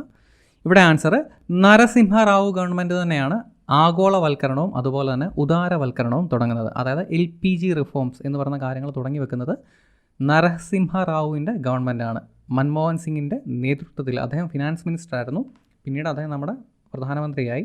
മൻമോഹൻ സിംഗ് അദ്ദേഹം ആ ഒരു സമയത്ത് ഫിനാൻസ് മിനിസ്റ്റർ ആയിരുന്നു. അദ്ദേഹത്തിൻ്റെ കാലഘട്ടത്തിലാണ് 1991 ഈ പറഞ്ഞ LPG റിഫോംസ്, അതായത് ലിബറൈസേഷൻ, പ്രൈവറ്റൈസേഷൻ ആൻഡ് ഗ്ലോബലൈസേഷൻ എന്ന് പറയുന്ന ആശയം പ്രാവർത്തികമാക്കി തുടങ്ങിയത്. അതാണ് ഈ LPG റിഫോംസ് എന്ന് അറിയപ്പെടുക. അപ്പോൾ അത് തുടങ്ങിയത് നരസിംഹറാവു ഗവൺമെൻറ് ആണ്. ഇന്ത്യൻ ഭരണഘടനയുടെ ആമുഖം എഴുതി തയ്യാറാക്കിയത് ആരാണ്? ജവഹർലാൽ നെഹ്റു ആണ് ഇന്ത്യൻ ഭരണഘടനയുടെ ആമുഖം എഴുതി തയ്യാറാക്കിയത്. ഇദ്ദേഹം ഡ്രാഫ്റ്റിംഗ് കമ്മിറ്റിക്ക് മുമ്പ് ഇത് എന്നാണ് പ്രസൻറ്റ് ചെയ്യുന്നത് എന്നുള്ളത് പ്രീവിയസ് ക്വസ്റ്റൻ ആണ്. ഇദ്ദേഹം പ്രസൻറ്റ് ചെയ്യുന്നത് 1946 ഡിസംബർ മാസം 13 ഇദ്ദേഹം ആദ്യമായിട്ട് ആമുഖം ഡ്രാഫ്റ്റിംഗ് കമ്മിറ്റിക്ക് മുന്നിൽ പ്രസൻറ്റ് ചെയ്യുന്നത്. അത് പിന്നീട് അംഗീകരിക്കുകയാണ് ഉണ്ടായത്. ദേശീയ മനുഷ്യാവകാശ കമ്മീഷനിൽ അധ്യക്ഷനെ കൂടാതെ എത്ര ഔദ്യോഗിക അംഗങ്ങൾ ഉണ്ട്? ആൻസർ മൊത്തം 5 പേരാണ്. ഇവിടെ ആൻസർ എത്രയാണ്? 4 പേര്. അധ്യക്ഷനെ കൂടാതെ മൊത്തം എത്ര ഔദ്യോഗിക അംഗം എന്നാണ് ചോദ്യം. അപ്പോൾ ഇവിടെ ആൻസർ 4 ആണ്. ഇന്ത്യയിൽ മനുഷ്യാവകാശ സംരക്ഷണ നിയമം നിലവിൽ വന്നത് ഏത് വർഷമാണ്? 1993 ആണ്. ലോകസഭാ സ്പീക്കർ തൻ്റെ രാജിക്കത്ത് നൽകേണ്ടുന്നത് ആർക്കാണ്? Option A deputy speaker. വിവരാവകാശ നിയമം നിലവിൽ വന്ന വർഷം ഏതാണ്? 2005 കേരളത്തിൽ എന്നാണ് നിലവിൽ വന്നത്? 2012. ഓക്കെ. അതുപോലെ തന്നെ മറ്റൊരു ചോദ്യമുണ്ട്. ടെലിഫോണിൽ കൂടെ വിവരാവകാശ നിയമം അവൈലബിൾ ആയിട്ടുള്ള സംസ്ഥാനം ഏതാണ്? ഉത്തർപ്രദേശാണ്. അതുപോലെ തന്നെ ഏറ്റവും ആദ്യം അവൈലബിൾ ആയത് എവിടെയാണ്? തമിഴ്നാട്ടിലാണ്. വിവരാവകാശ നിയമം ഏറ്റവും ആദ്യം അവൈലബിൾ ആയത് തമിഴ്നാട്ടിലാണ്. ദേശീയ വനിതാ കമ്മീഷൻ്റെ പ്രസിദ്ധീകരണം അറിയപ്പെടുന്ന പേരെന്താണ്? രാഷ്ട്രമഹിള എന്നാണ്. ഒരുപാട് തവണ ചോദിച്ചിട്ടുള്ള ചോദ്യമാണ് രാഷ്ട്രമഹിള. ദേശീയ വനിതാ കമ്മീഷൻ്റെ പ്രസിദ്ധീകരണം രാഷ്ട്രമഹിള. ദേശീയ മനുഷ്യാവകാശ കമ്മീഷൻ്റെ രണ്ടാമത്തെ ചെയർമാൻ ആരാണ്? ഇവിടെ answer option B MN Venkata ചെല്ലയ്യാണ്. നമുക്കറിയാം ഒന്നാമത്തെ ചെയർമാൻ ആരാണ്? ജസ്റ്റിസ് രംഗനാഥ മിശ്രയാണ്. രണ്ടാമത്തേത് ആരാണ്? MN വെങ്കിട ചെല്ലയ്യ. ആഫ്രിക്കൻ രാജ്യമായ ഐവറി കോസ്റ്റിലെ പരമോന്നത ബഹുമതി നേടിയ ഇന്ത്യൻ രാഷ്ട്രപതി ആരാണ്? ഓപ്ഷൻസ് നോക്കുക. ഇവിടെ ഇതിൻ്റെ ആൻസർ പ്രണബ് കുമാർ മുഖർജിയാണ്. ഓപ്ഷൻ ഡി ആണ് ആൻസർ. UGC നിലവിൽ വന്ന വർഷം, യൂണിവേഴ്സിറ്റി ഗ്രാൻറ്റ്സ് കമ്മീഷൻ നിലവിൽ വരുന്നത് എന്നാണ്? 1953. ലോകസഭയിൽ പട്ടികജാതി പട്ടികവർഗ വിഭാഗങ്ങൾക്കായി സീറ്റുകൾ സംവരണം ചെയ്തിരിക്കുന്നതുമായി ബന്ധപ്പെട്ട അനുച്ഛേദം ഏതാണ്? ഇവിടെ ആൻസർ ഓപ്ഷൻ ബി ആണ്. Option B 330. ആർട്ടിക്കിൾ 330 ആണ് ഇതിൻ്റെ ആൻസർ. ഇപ്പോഴത്തെ ദേശീയ മനുഷ്യാവകാശ ചെയർപേഴ്സൺ ആരാണ്? 376 ചോദ്യം. ഇതിൻ്റെ ആൻസർ ഏതാണ്? HL ദത്തു ആണ്. ഓപ്ഷൻ ഡി HL ദത്തു ആണ് ഇതിൻ്റെ ആൻസർ. ഭരണഘടനയിലെ ആർട്ടിക്കിൾ 51A അനുശാസിക്കുന്നത് ഡാഷ് ആണ്. ഇതിൻ്റെ ആൻസർ എന്താണ്? 51A മൗലിക ചുമതലകളാണ്. ഓപ്ഷൻ എ മൗലിക ചുമതലകളാണ് ഇതിൻ്റെ ആൻസർ. ഇന്ത്യയിൽ വിവരാവകാശ നിയമം ബാധകമല്ലാത്ത സംസ്ഥാനം ഏതാണ്? ഇത് പഴയ ചോദ്യമാണ്. ഇതിൻ്റെ ആൻസർ എന്താണ്? ജമ്മു ആൻഡ് കാശ്മീർ. ഇപ്പം കറണ്ട് അഫയർ വെച്ചിട്ട് ഇപ്പോൾ ജമ്മു ആൻഡ് കാശ്മീർ യൂണിയൻ ടെറിട്ടറിയാണ്. അവിടെയും എന്താണ്? റൈറ്റ് ടു ഇൻഫർമേഷൻ അഥവാ വിവരാവകാശ നിയമം പ്രാബല്യത്തിൽ ഉണ്ട്. ഗാർഹിക പീഡനത്തിൽ നിന്നും സ്ത്രീകൾക്ക് സംരക്ഷണം നൽകുന്ന നിയമം നിലവിൽ വന്നത് എന്നാണ്? 379 ചോദ്യം. ഇതിൻ്റെ ആൻസർ എന്താണ്? 2006 ഒക്ടോബർ 26 ഗാർഹിക പീഡനത്തിൽ നിന്നും സ്ത്രീകൾക്ക് സംരക്ഷണം നൽകുന്ന നിയമം നിലവിൽ വന്നത് 2006 ഒക്ടോബർ 26. മൊബൈൽ ഫോണിൽ മറ്റൊരാളെ വിളിച്ച് അസഭ്യം പറയുന്നു. ഇത് ഏത് നിയമപ്രകാരം തെറ്റാണ്? ഓപ്ഷൻസ് വായിച്ചു നോക്കുക. ഇവിടെ ആൻസർ ഓപ്ഷൻ ഡി സൈബർ നിയമമാണ്. സൈബർ നിയമം പ്രകാരമാണ് ഫോണിൽ വിളിച്ച് അസഭ്യം പറയുന്നത് കുറ്റകരമായിട്ട് മാറുന്നത്. ലോകായുക്ത റിപ്പോർട്ട് സമർപ്പിക്കുന്നത് ആർക്കാണ്? ലോകായുക്ത റിപ്പോർട്ട് സമർപ്പിക്കേണ്ടുന്നത് ഗവർണർക്കാണ്. Option B governor. Post office savings bank ഭരണഘടനയുടെ ഏത് ലിസ്റ്റിലെ വിഷയമാണ്? Post office savings bank union ലിസ്റ്റിൽ വരുന്ന കാര്യമാണ്. Option C. Central vigilance commission നിലവിൽ വന്ന വർഷം ഏതാണ്? വിജിലൻസ് കമ്മീഷൻ നിലവിൽ വരുന്നത് 1964. പാർലമെൻറ്റിൽ ചോദ്യോത്തരവേള ആരംഭിക്കുന്ന സമയം ഏതാണ്? ക്വസ്റ്റ്യൻ അവർ ആരംഭിക്കുന്നത് 11 മണിക്കാണ്. ഓപ്ഷൻ ബി 11 മണി. 2015 സുപ്രീം കോടതി റദ്ദ് ചെയ്ത IT ആക്ട് അഥവാ IT വകുപ്പിലെ ആർട്ടിക്കിൾ ഏതാണ്? 66A ആണ്. Option C 66A. ഒരു പ്രത്യേക സാഹചര്യത്തിൽ മേജർ ജനറൽ പൃഥ്വിരാജ് സിംഗ് എന്ന രഹസ്യ പേരുണ്ടായിരുന്ന പ്രശസ്ത വ്യക്തി ആരാണ്? ഡോക്ടർ APJ അബ്ദുൽ കലാമാണ്. ഓപ്ഷൻ സി ആണ് ആൻസർ. ഇദ്ദേഹത്തിന് ഈ ഒരു പേര് സ്വീകരിക്കുന്നത് ആണവ പരീക്ഷണവുമായിട്ട് ബന്ധപ്പെട്ടിട്ടാണ്. പൊക്രാനിൽ നടന്ന രണ്ടാമത്തെ ആണവ പരീക്ഷണവുമായിട്ട് ബന്ധപ്പെട്ടിട്ടാണ് ഇദ്ദേഹം ഈ ഒരു പേര് സ്വീകരിക്കുന്നത്. രണ്ടാമത്തെ ആണവ പരീക്ഷണത്തിന് നേതൃത്വം കൊടുത്ത ആളിൽ പ്രധാനിയാണ് ഡോക്ടർ APJ അബ്ദുൽ കലാം. മുങ്ങിക്കപ്പലിൽ യാത്ര ചെയ്ത ആദ്യ ഇന്ത്യൻ രാഷ്ട്രപതി ആരാണ്? APJ അബ്ദുൽ കലാം തന്നെയാണ്. റിട്ടുകൾ പുറപ്പെടുവിക്കുന്നതിനുള്ള അധികാരം ആരിൽ നിക്ഷിപ്തമായിരിക്കുന്നു? ഓപ്ഷൻസ് വായിച്ചു നോക്കുക.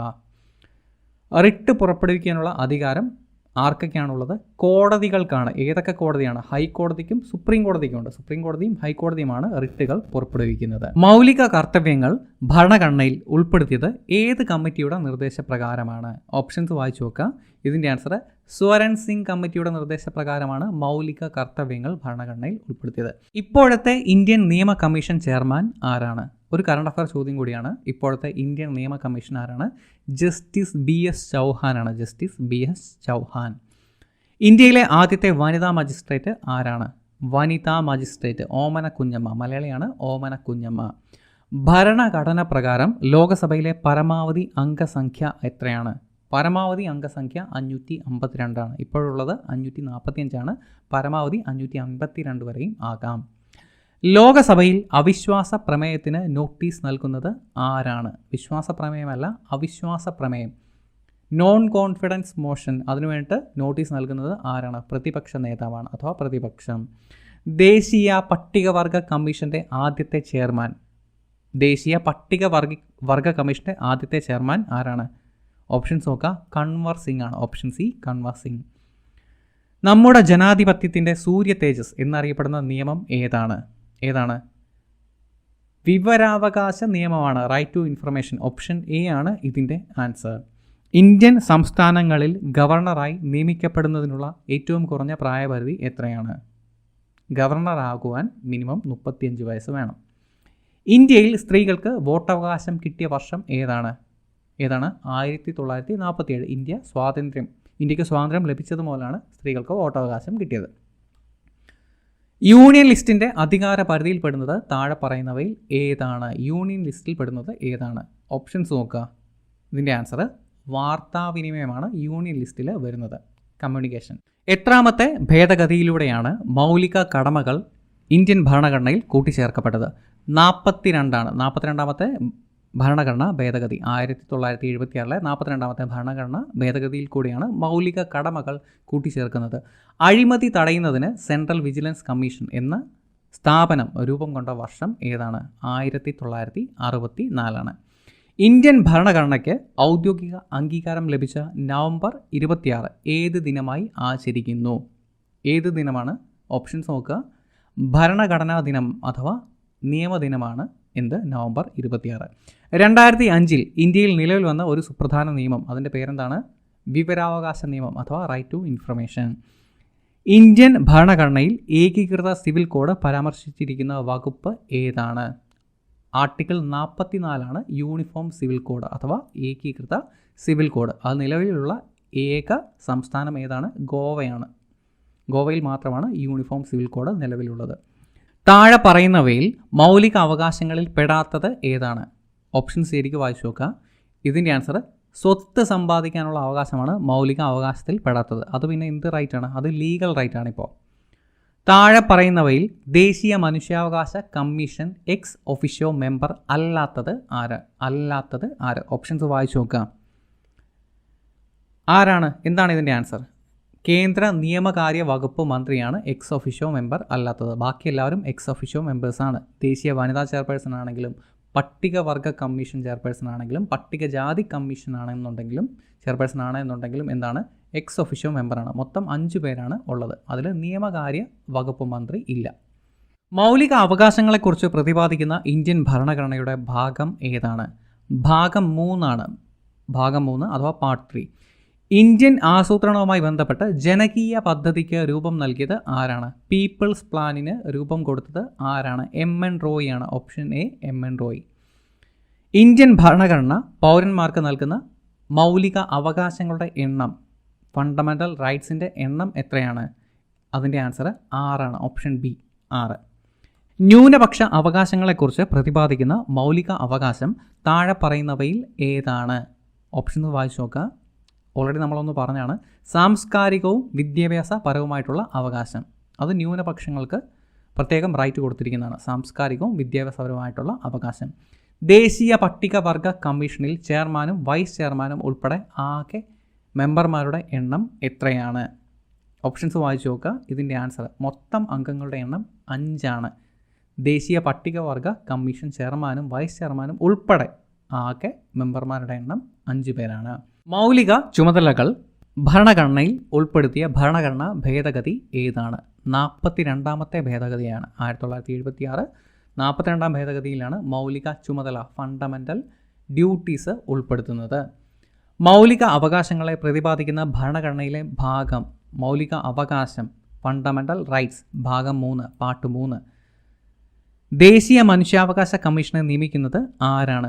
മനുഷ്യാവകാശ കമ്മീഷനെ നിയമിക്കുന്നത് ആരാണ്? രാഷ്ട്രപതിയാണ്. ഓപ്ഷൻ എ രാഷ്ട്രപതി. രാജ്യസഭ അംഗമാകുവാനുള്ള കുറഞ്ഞ പ്രായം 30 വയസ്സാണ്. 30 വയസ്സ്.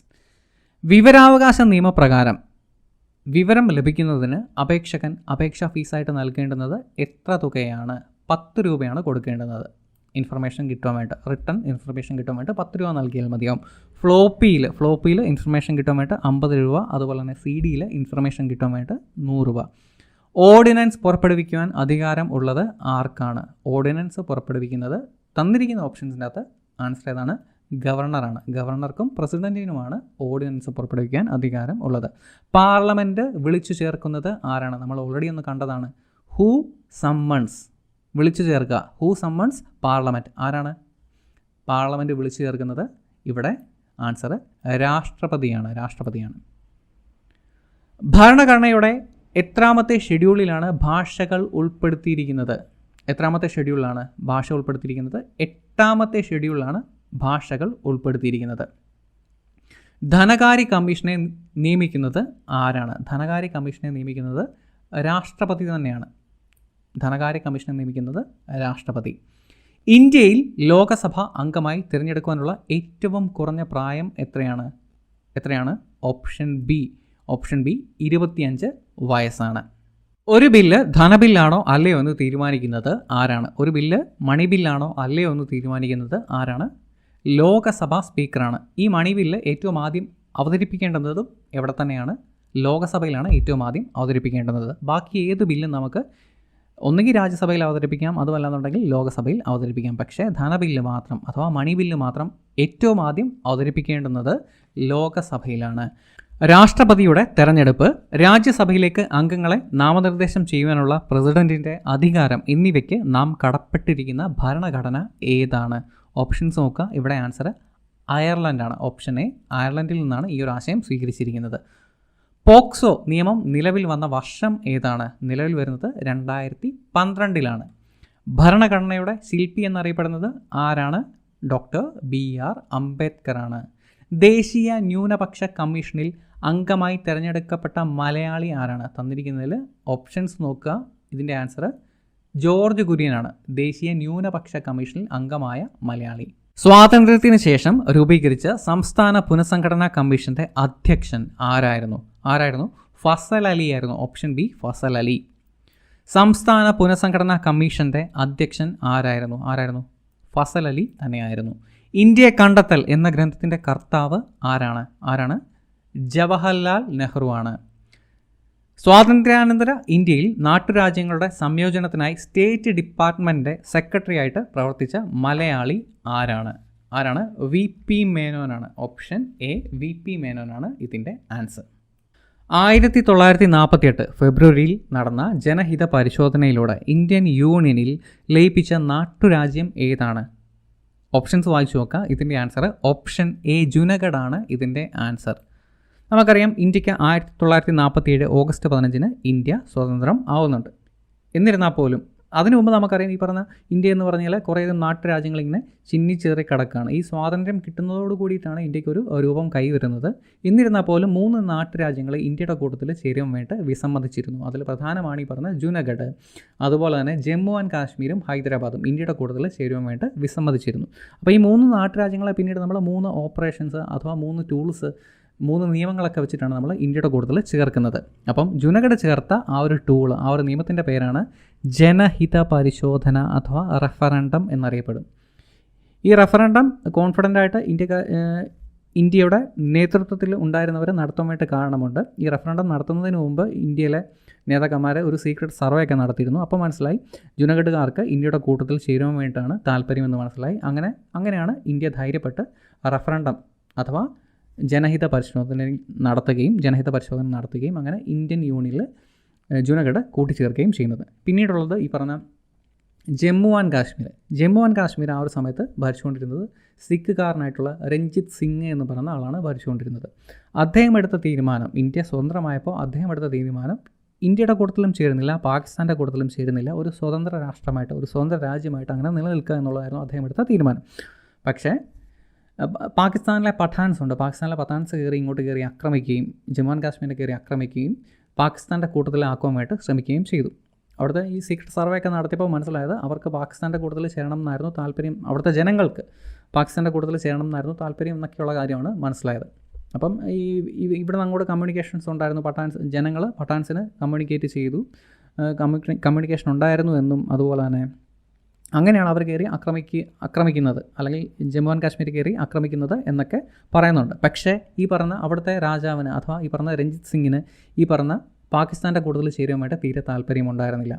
അദ്ദേഹം സഹായത്തിന് ജവഹർലാൽ നെഹ്റുവിനെ കോൺടാക്റ്റ് ചെയ്യും, അല്ലെങ്കിൽ അദ്ദേഹത്തോട് സഹായം അഭ്യർത്ഥിക്കുകയും ഈ പറഞ്ഞ ജവഹർലാൽ നെഹ്റു അതിന് തയ്യാറാവുകയും ചെയ്തു. അദ്ദേഹം പറഞ്ഞു, ഓക്കെ ഞാൻ സഹായിക്കാം, ഞാൻ സൈനികരെ വിട്ടുതരാം, പകരം ഇന്ത്യൻ യൂണിയനിൽ ചേരണം എന്ന് പറയുന്നു. അങ്ങനെയാണ് ജമ്മു ആൻഡ് കാശ്മീർ ഇന്ത്യൻ യൂണിയനിൽ ചേർന്നത്.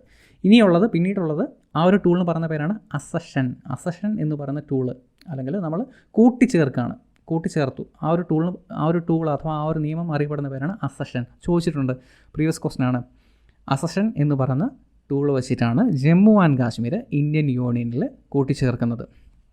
പിന്നീടുള്ളത് ഈ പറഞ്ഞ ഹൈദരാബാദാണ്. ഹൈദരാബാദ് സൈനിക നടപടി വെച്ചിട്ടാണ് ഹൈദരാബാദ് കൂട്ടിച്ചേർക്കുന്നത്. ആ ഒരു സൈനിക നടപടി ചോദിക്കാറുണ്ട്. ആ ഒരു സൈനിക നടപടിയുടെ പേരെന്താണ്? ഓപ്പറേഷൻ പോളോ എന്നാണ്. Operation polo. ഹൈദരാബാദ് ഇന്ത്യൻ യൂണിയനിൽ കൂട്ടിച്ചേർത്ത സൈനിക നടപടിയുടെ പേരെന്താണ്? ഓപ്പറേഷൻ പോളോ എന്നാണ്. നമ്മളിവിടെ ഇൻക്ലൂഡ് ചെയ്തിട്ടുള്ള ഒരുപാട് തവണ ചോദിച്ചിട്ടുള്ള ചോദ്യമാണ് ഓപ്പറേഷൻ പോളോ. സൈനിക നടപടി എന്നൊക്കെ കേൾക്കുമ്പോൾ പേടിക്കേണ്ട ഒന്നുമില്ല. ജസ്റ്റ് സർദാർ വല്ലഭായ് പട്ടേലും അവിടുത്തെ നിസാമും തമ്മിൽ ജസ്റ്റ് അവിടുത്തെ, പിന്നെ അതുപോലെ തന്നെ സർദാർ വല്ലഭായ് പട്ടേലിനെ 1-2 അനുയായികളും ചേർന്നിട്ട് ഒരു മീറ്റിംഗ് മാത്രമായിരുന്നു. അല്ലാതെ വലിയ സൈനിക നടപടിയോ യുദ്ധമോ ഒന്നും ഉണ്ടായിരുന്നില്ല. അതായത് ഹൈദരാബാദിന് താല്പര്യം പാകിസ്ഥാൻ്റെ കൂട്ടത്തിൽ ചേരുവാൻ വേണ്ടായിരുന്നു. ഓക്കെ, പക്ഷേ ഒന്ന് ആലോചിച്ച് നോക്കുക, ഇന്ത്യയുടെ ഏറ്റവും നടുക്ക് കിടക്കുന്ന ഭാഗമാണ് ഈ പറഞ്ഞ ഹൈദരാബാദ്. അത് പാകിസ്ഥാനായി കഴിഞ്ഞാലത്തെ അവസ്ഥ എന്തായിരിക്കും? അങ്ങനെ ആ ഒരു അവസ്ഥയിൽ നിന്ന് രക്ഷിച്ചത് ആക്ച്വലി ആരാണ്? ഈ പറഞ്ഞ സർദാർ വല്ലഭായ് പട്ടേലാണ്. ഈ സർദാർ വല്ലഭായ് പട്ടേൽ കയറി അവിടെ ഇദ്ദേഹത്തിൻ്റെ നിസാമിൻ്റെ മുറിയിലേക്ക് കയറിയും അവിടെ എന്താ നടന്നതെന്നുള്ള കാര്യം വ്യക്തമായിട്ടില്ല. കുറച്ച് ബുക്കുകളൊക്കെ ഉണ്ട്, അതിനകത്ത് പറഞ്ഞ് ഇദ്ദേഹം വെരട്ടിയാണ്, അല്ലെങ്കിൽ ഈ പറഞ്ഞ കൂട്ടുന്ന മിലിറ്ററീസിനെ വെച്ചിട്ട് വെരട്ടിയൊക്കെയാണ് ഇദ്ദേഹം ചേർത്തത് എന്നാണ് പറയുന്നത്. നിസാമിനെ വെരട്ടി നിസാം എന്ന് പറയുന്ന കാലത്ത് വളരെ ശക്തനായിട്ടുള്ള രാജാവായിരുന്നു. സ്വന്തമായിട്ട് ജെറ്റ് വിമാനങ്ങളും എയർഫോഴ്സും ഒക്കെ ഉള്ള ആളായിരുന്നു അന്നത്തെ നിസാം. അത്രയ്ക്ക് പവർഫുള്ളായിട്ടുള്ള, അത്രയ്ക്ക് ധനികനായിട്ടുള്ള വ്യക്തിയായിരുന്നു. ഓക്കെ, മിലിറ്ററിയും കാര്യങ്ങളും എല്ലാം സ്വന്തമായിട്ടുള്ള ആളായിരുന്നു. പക്ഷേ എന്നിരുന്നാൽ പോലും സർദാർ വല്ലഭായ് പട്ടേലും അദ്ദേഹത്തിൻ്റെ കൂട്ടത്തിലുള്ള ആളുകളും കൂടെ ചേർന്നിട്ട് സംസാരിച്ചു. ഈ സർദാർ വല്ലഭായ് പട്ടേൽ അറിയപ്പെടുന്ന പേരെന്താണ്? ഉരുക്കു മനുഷ്യൻ എന്നാണ് അറിയപ്പെടുന്നത്. അല്ല, ഇന്ത്യയുടെ ഉരുക്കു മനുഷ്യൻ എന്നാണ് അദ്ദേഹം അറിയപ്പെടുന്നത്. കാരണം എല്ലാ രീതിയിലുള്ള അടവുകളും അദ്ദേഹത്തിൻ്റെ കയ്യിലുള്ള ആളുകളാണ്. മര്യാദയ്ക്ക് സംസാരിക്കണം എന്നുണ്ടെങ്കിൽ മര്യാദയ്ക്ക് സംസാരിക്കും, വിരട്ടണം എന്നുണ്ടെങ്കിൽ വിരട്ടും. ആ രീതിയിൽ സംസാരിച്ചു കൊണ്ടിരുന്ന ആളാണ് ഈ പറഞ്ഞ സർദാർ വല്ലഭായ് പട്ടേൽ.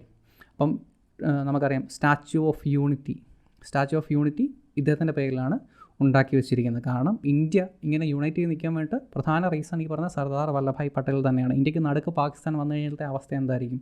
അപ്പോൾ അതിൽ നിന്നൊക്കെ അവോയ്ഡ് ചെയ്തത് ഇദ്ദേഹമാണ്.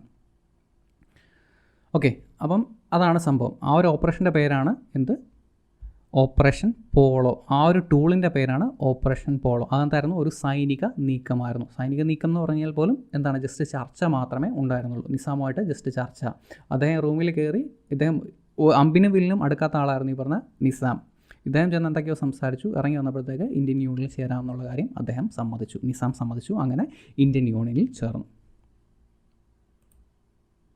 സംസ്ഥാന പുനഃസംഘടനാ കമ്മീഷൻ നിലവിൽ വന്ന വർഷം ഏതാണ്?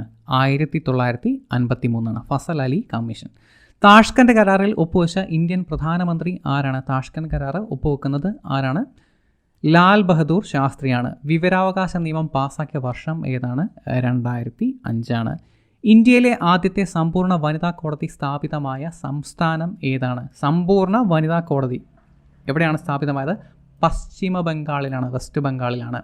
2005 നിലവിൽ വന്ന വിവരാവകാശ നിയമത്തിൻ്റെ നിർമ്മാണത്തിലേക്ക് നയിച്ചത് മസ്ദൂർ കിസാൻ ശക്തി സംഘടൻ എന്ന സംഘടനയുടെ പ്രവർത്തനമാണ്. ഏത് സംസ്ഥാനം കേന്ദ്രമാക്കിക്കൊണ്ടാണ് ഈ സംഘടന പ്രവർത്തിച്ചത്? ഏതാണ്? Option A Rajasthan. ഏത് സംഘടനയുടെ പ്രവർത്തനങ്ങളാണ് വിവരാവകാശ നിയമ നിർമ്മാണത്തിലേക്ക് നയിച്ചത്? ഏതാണ്? ഓപ്ഷൻ ബി മസ്ദൂർ കിസാൻ ശക്തി സംഘടൻ. അവരുടെ പ്രവർത്തനമാണ് പിന്നീട് RTI റൈറ്റ് ടു ഇൻഫർമേഷൻ എന്നുള്ള ബില്ല് പാസ്സാക്കാൻ വേണ്ടി കാരണമായത്. ഭരണഘടനയിലെ യൂണിയൻ ലിസ്റ്റിൽ ഉൾക്കൊള്ളിച്ചിരിക്കുന്ന വിഷയം ഏതാണ്? ഓപ്ഷൻസ് വായിച്ചു നോക്കുക, കൃത്യമായിട്ട് ഓപ്ഷൻസ് വായിച്ചു നോക്കുക. ഇതിൻ്റെ ആൻസർ ഏതാണ്? കസ്റ്റംസ് തീരുവയാണ് യൂണിയൻ ലിസ്റ്റിൽ പെടുത്തിയിരിക്കുന്നത്. ദേശീയ സമ്മതിദാന ദിനം ഏതാണ്? ജനുവരി 25 എന്തുകൊണ്ടാണ് അങ്ങനെ വന്നത്? ആദ്യമായിട്ട് അന്ന് വോട്ടെടുപ്പ് നടന്നതല്ല, കാരണം ആദ്യമായിട്ട്, അതായത് ഇലക്ഷൻ കമ്മീഷൻ രൂപീകരിക്കുന്നത് 1950 ജാനുവരി 25 അതുകൊണ്ടാണ് ദേശീയ സമ്മതിദാന ദിനം ജനുവരി 25 ആയത്. താഴെ പറയുന്നവയിൽ ഏത് സംഘടനയുടെ പ്രവർത്തനങ്ങളാണ് വിവരാവകാശ നിയമ നിർമ്മാണത്തിലേക്ക് നയിച്ചത്? ഏതാണ്? ഓപ്ഷൻ സി മസ്ദൂർ കിസാൻ ശക്തി സംഘടൻ. ഇന്ത്യയിൽ മനുഷ്യാവകാശ സംരക്ഷണ നിയമം നിലവിൽ വന്നത് ഏത് വർഷമാണ്? മനുഷ്യാവകാശ സംരക്ഷണ നിയമം നിലവിൽ വരുന്നത് 1993 ബാലവേല വിരുദ്ധ ദിനം ഏതാണ്? ബാലവേല വിരുദ്ധ ദിനം ജൂൺ 12 അതുപോലെ തന്നെ ഈ 12ൻ്റെ നേരെ ഡബിൾ എത്രയാണ്? 24 അല്ലേ? ആർട്ടിക്കിൾ 24 എന്താണ്? ബാലവേല നിരോധനത്തെ പറ്റി പറയുന്ന ആർട്ടിക്കിളാണ് ആർട്ടിക്കിൾ 24. അതിൻ്റെ നേരെ പകുതിയാണ് ബാലവേല വിരുദ്ധ ദിനം. ജൂൺ 12. 1953 ഗവൺമെൻറ് സംസ്ഥാന പുനഃസംഘടനാ കമ്മീഷനെ നിയമിച്ചു. അതിൻ്റെ കമ്മീഷൻ്റെ ചെയർമാൻ ആരായിരുന്നു? Fazal Ali commission. State department സെക്രട്ടറിയായി നിയമിതനായ മലയാളി ആരായിരുന്നു? ഇതിൻ്റെ answer option B VP Menon.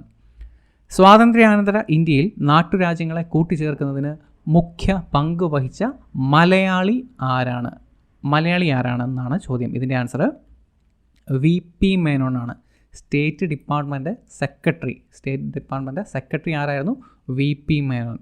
Okay, അപ്പോൾ ഇതിൻ്റെ അകത്ത് നേതൃത്വത്തിലൊക്കെ ഇരുന്ന ആളാണ് സർദാർ വല്ലഭായ് പട്ടേൽ. ഇതിനൊക്കെ ഗൈഡ് ചെയ്തിരുന്ന ആളാണ് സർദാർ വല്ലഭായ് പട്ടേൽ. ഇതിൻ്റെ സെക്രട്ടറി ആയിരുന്നു ആര്? VP മേനോൻ. സ്വാതന്ത്ര്യ അനന്തര ഇന്ത്യയിൽ നാട്ടുരാജ്യങ്ങളെ കൂട്ടിച്ചേർക്കുന്നതിന് മുഖ്യ പങ്ക് വഹിച്ച മലയാളിയാണ് VP മേനോൻ. നാട്ടുരാജ്യങ്ങളുടെ സംയോജനത്തിന് വേണ്ടി പ്രവർത്തിച്ച സ്റ്റേറ്റ് ഡിപ്പാർട്ട്മെൻറ്റ് സെക്രട്ടറി ആയിരുന്നു ആര്? VP മേനോൻ. ഇന്ത്യൻ വിദേശ നയത്തിൻ്റെ മുഖ്യ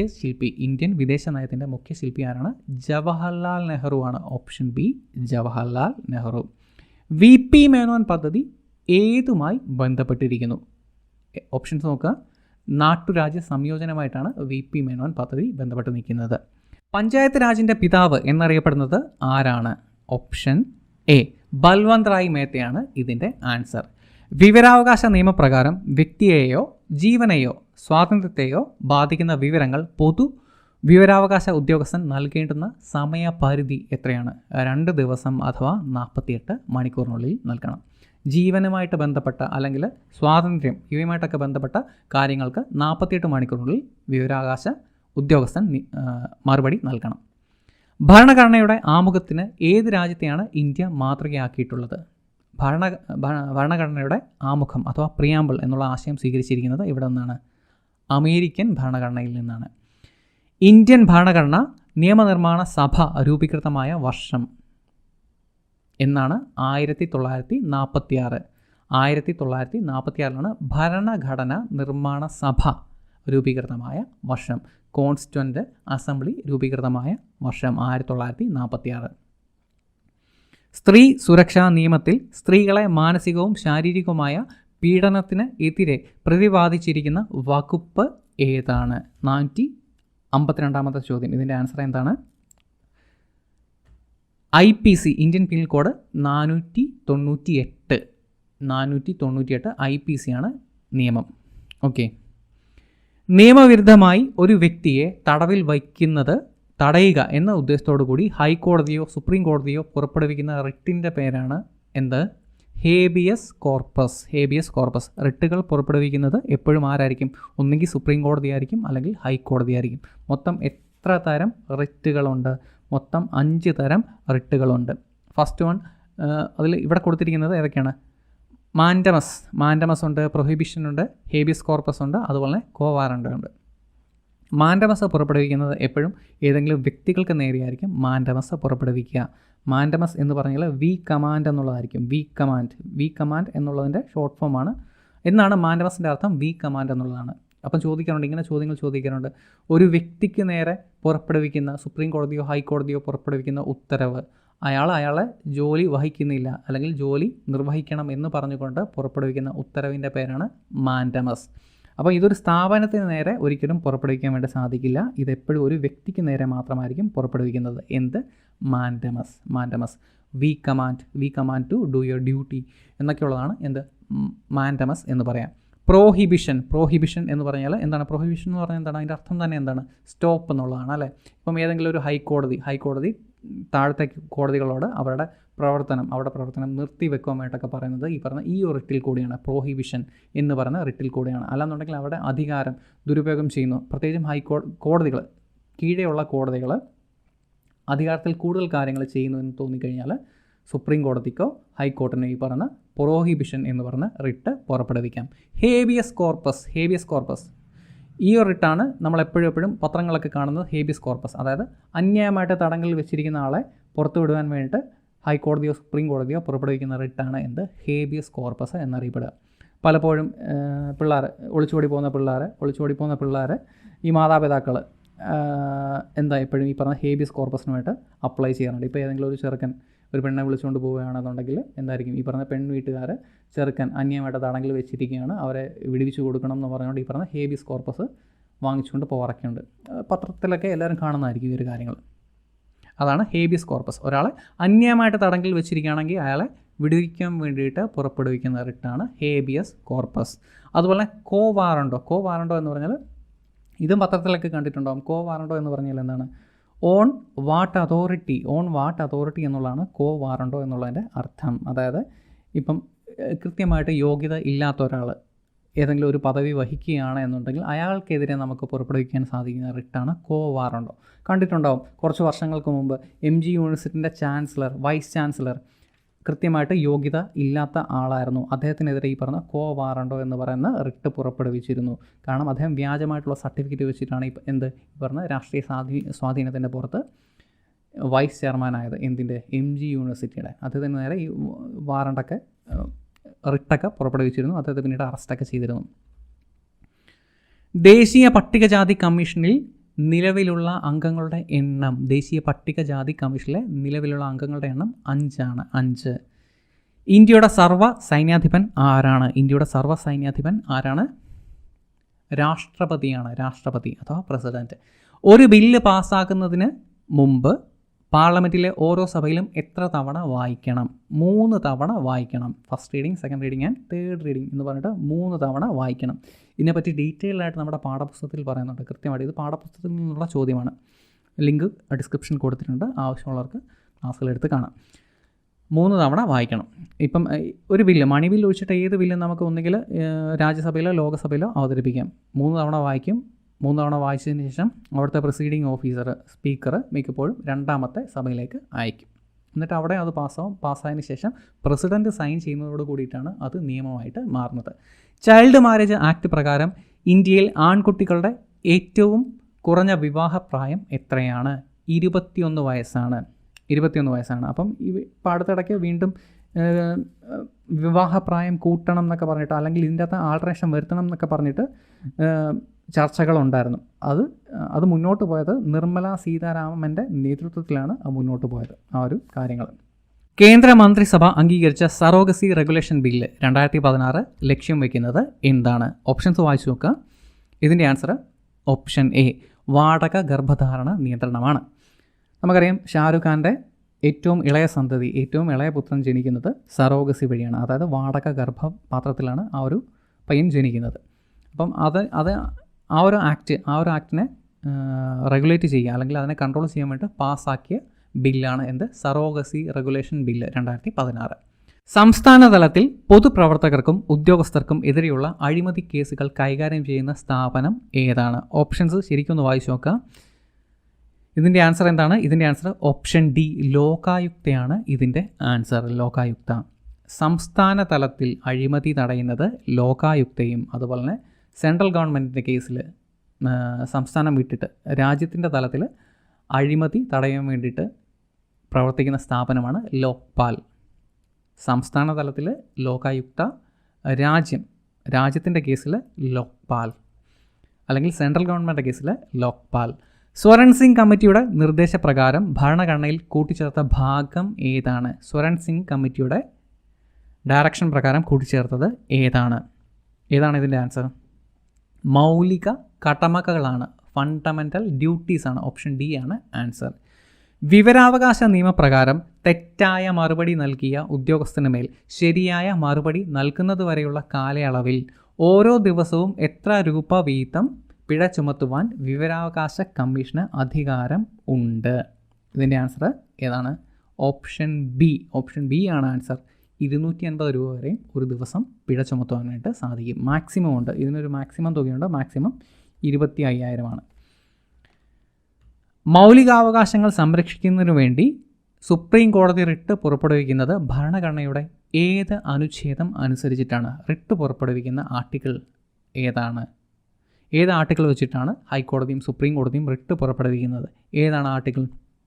ഇതിൻ്റെ ആൻസർ 32 ആണ്. 32-ാം അനുച്ഛേദം അഥവാ 32-ാം ആർട്ടിക്കിൾ.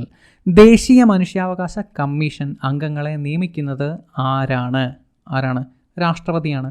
ഓപ്ഷൻ ബി രാഷ്ട്രപതി. പാർലമെൻറ്റിൻ്റെ ഇരുസഭകളുടെയും സംയുക്ത സമ്മേളനത്തിൽ അധ്യക്ഷം വഹിക്കുന്നത് ആരാണ്? കൺഫ്യൂസിങ് ക്വസ്റ്റ്യൻ ആണ്.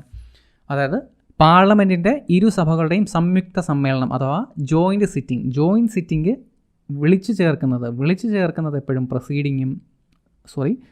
ചേർക്കുന്നത് എപ്പോഴും പ്രസിഡൻ്റ് ആയിരിക്കും. അതിനെ പ്രൊസീഡ് ചെയ്യുന്നത് അഥവാ അതിനെ അധ്യക്ഷം വഹിക്കുന്നത് ആരായിരിക്കും? അധ്യക്ഷം വഹിക്കുന്നത് ലോകസഭാ സ്പീക്കറായിരിക്കും.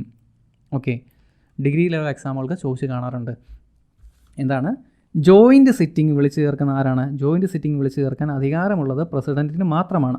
വിളിച്ചു ചേർക്കുന്ന അദ്ദേഹവും അത് പ്രൊസീഡ് ചെയ്യുന്നത് അഥവാ അതിന് അധ്യക്ഷം വഹിക്കുന്നത് ആരാണ്? ലോകസഭാ സ്പീക്കറുമാണ്. ഇവിടെ അതിൻ്റെ ആൻസർ എന്താണ്? അപ്പോൾ ലോകസഭാ സ്പീക്കറാണ്. ഇന്ത്യൻ ഭരണഘടനയുടെ ഹൃദയവും ആത്മാവുമെന്ന് ഡോക്ടർ അംബേദ്കർ വിശേഷിപ്പിച്ചത് ഏത് മൗലിക അവകാശത്തെയാണ്? ഓപ്ഷൻസ് വായിച്ചു നോക്കുക. ഇതിൻ്റെ ആൻസർ എന്താണ്? ഭരണഘടനാ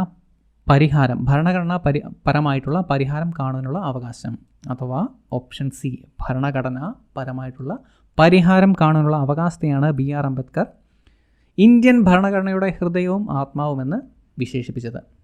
അദ്ദേഹം ശരിക്കും ഉദ്ദേശിക്കുന്നത് ഈ റിട്ടുകളാണ്. ഈ റിട്ടുകൾ പുറപ്പെടുവിക്കാനുള്ള ഇന്ത്യൻ ഭരണഘടനയുടെ കഴിവിനെയാണ് അദ്ദേഹം ആക്ച്വലി ഹൃദയവും ആത്മാവുമെന്ന് വിശേഷിപ്പിച്ചത്. അതാണ് ഈ ഭരണഘടനാ പരമായിട്ടുള്ള പരിഹാരം എന്ന് ഉദ്ദേശിക്കുന്നത് റിട്ട് പുറപ്പെടുവിക്കാനുള്ള കഴിവാണ്. മൗലിക കർത്തവ്യങ്ങൾ പ്രതിപാദിക്കുന്നത് ഭരണഘടനയുടെ ഏതു ഭാഗത്താണ്? മൗലിക കർത്തവ്യങ്ങൾ ഫണ്ടമെൻ്റൽ ഡ്യൂട്ടീസ് പ്രതിപാദിക്കുന്നത് ഏതു ഭാഗത്താണ്? ഓപ്ഷൻ സി ഭാഗം 4A. ഇന്ത്യയുടെ ആദ്യ രാഷ്ട്രപതി ആരാണ്? എല്ലാവർക്കും അറിയാം ആരാണ്? ഡോക്ടർ രാജേന്ദ്ര പ്രസാദ്. പാർലമെൻറ്റിന് ഭരണഘടനാ ഭേദഗതി ചെയ്യുന്നതിനുള്ള അധികാരം നൽകുന്ന അനുച്ഛേദം ഏതാണ്? ആർട്ടിക്കിൾ 368 അഥവാ അനുച്ഛേദം 368.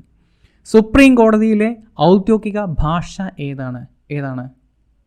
കൺഫ്യൂസിങ് ക്വസ്റ്റ്യൻ ആണ്. ഇതിൻ്റെ ആൻസർ ഇംഗ്ലീഷാണ്. ഇംഗ്ലീഷ് മാത്രമാണ്. ഇംഗ്ലീഷും ഹിന്ദിയും ഇല്ല, ഇംഗ്ലീഷ് മാത്രമാണ്. കൃത്യമായിട്ട് ഇതിനൊരു ആർട്ടിക്കിളുണ്ട്. ആർട്ടിക്കിൾ 348 മറ്റോ ആണ്.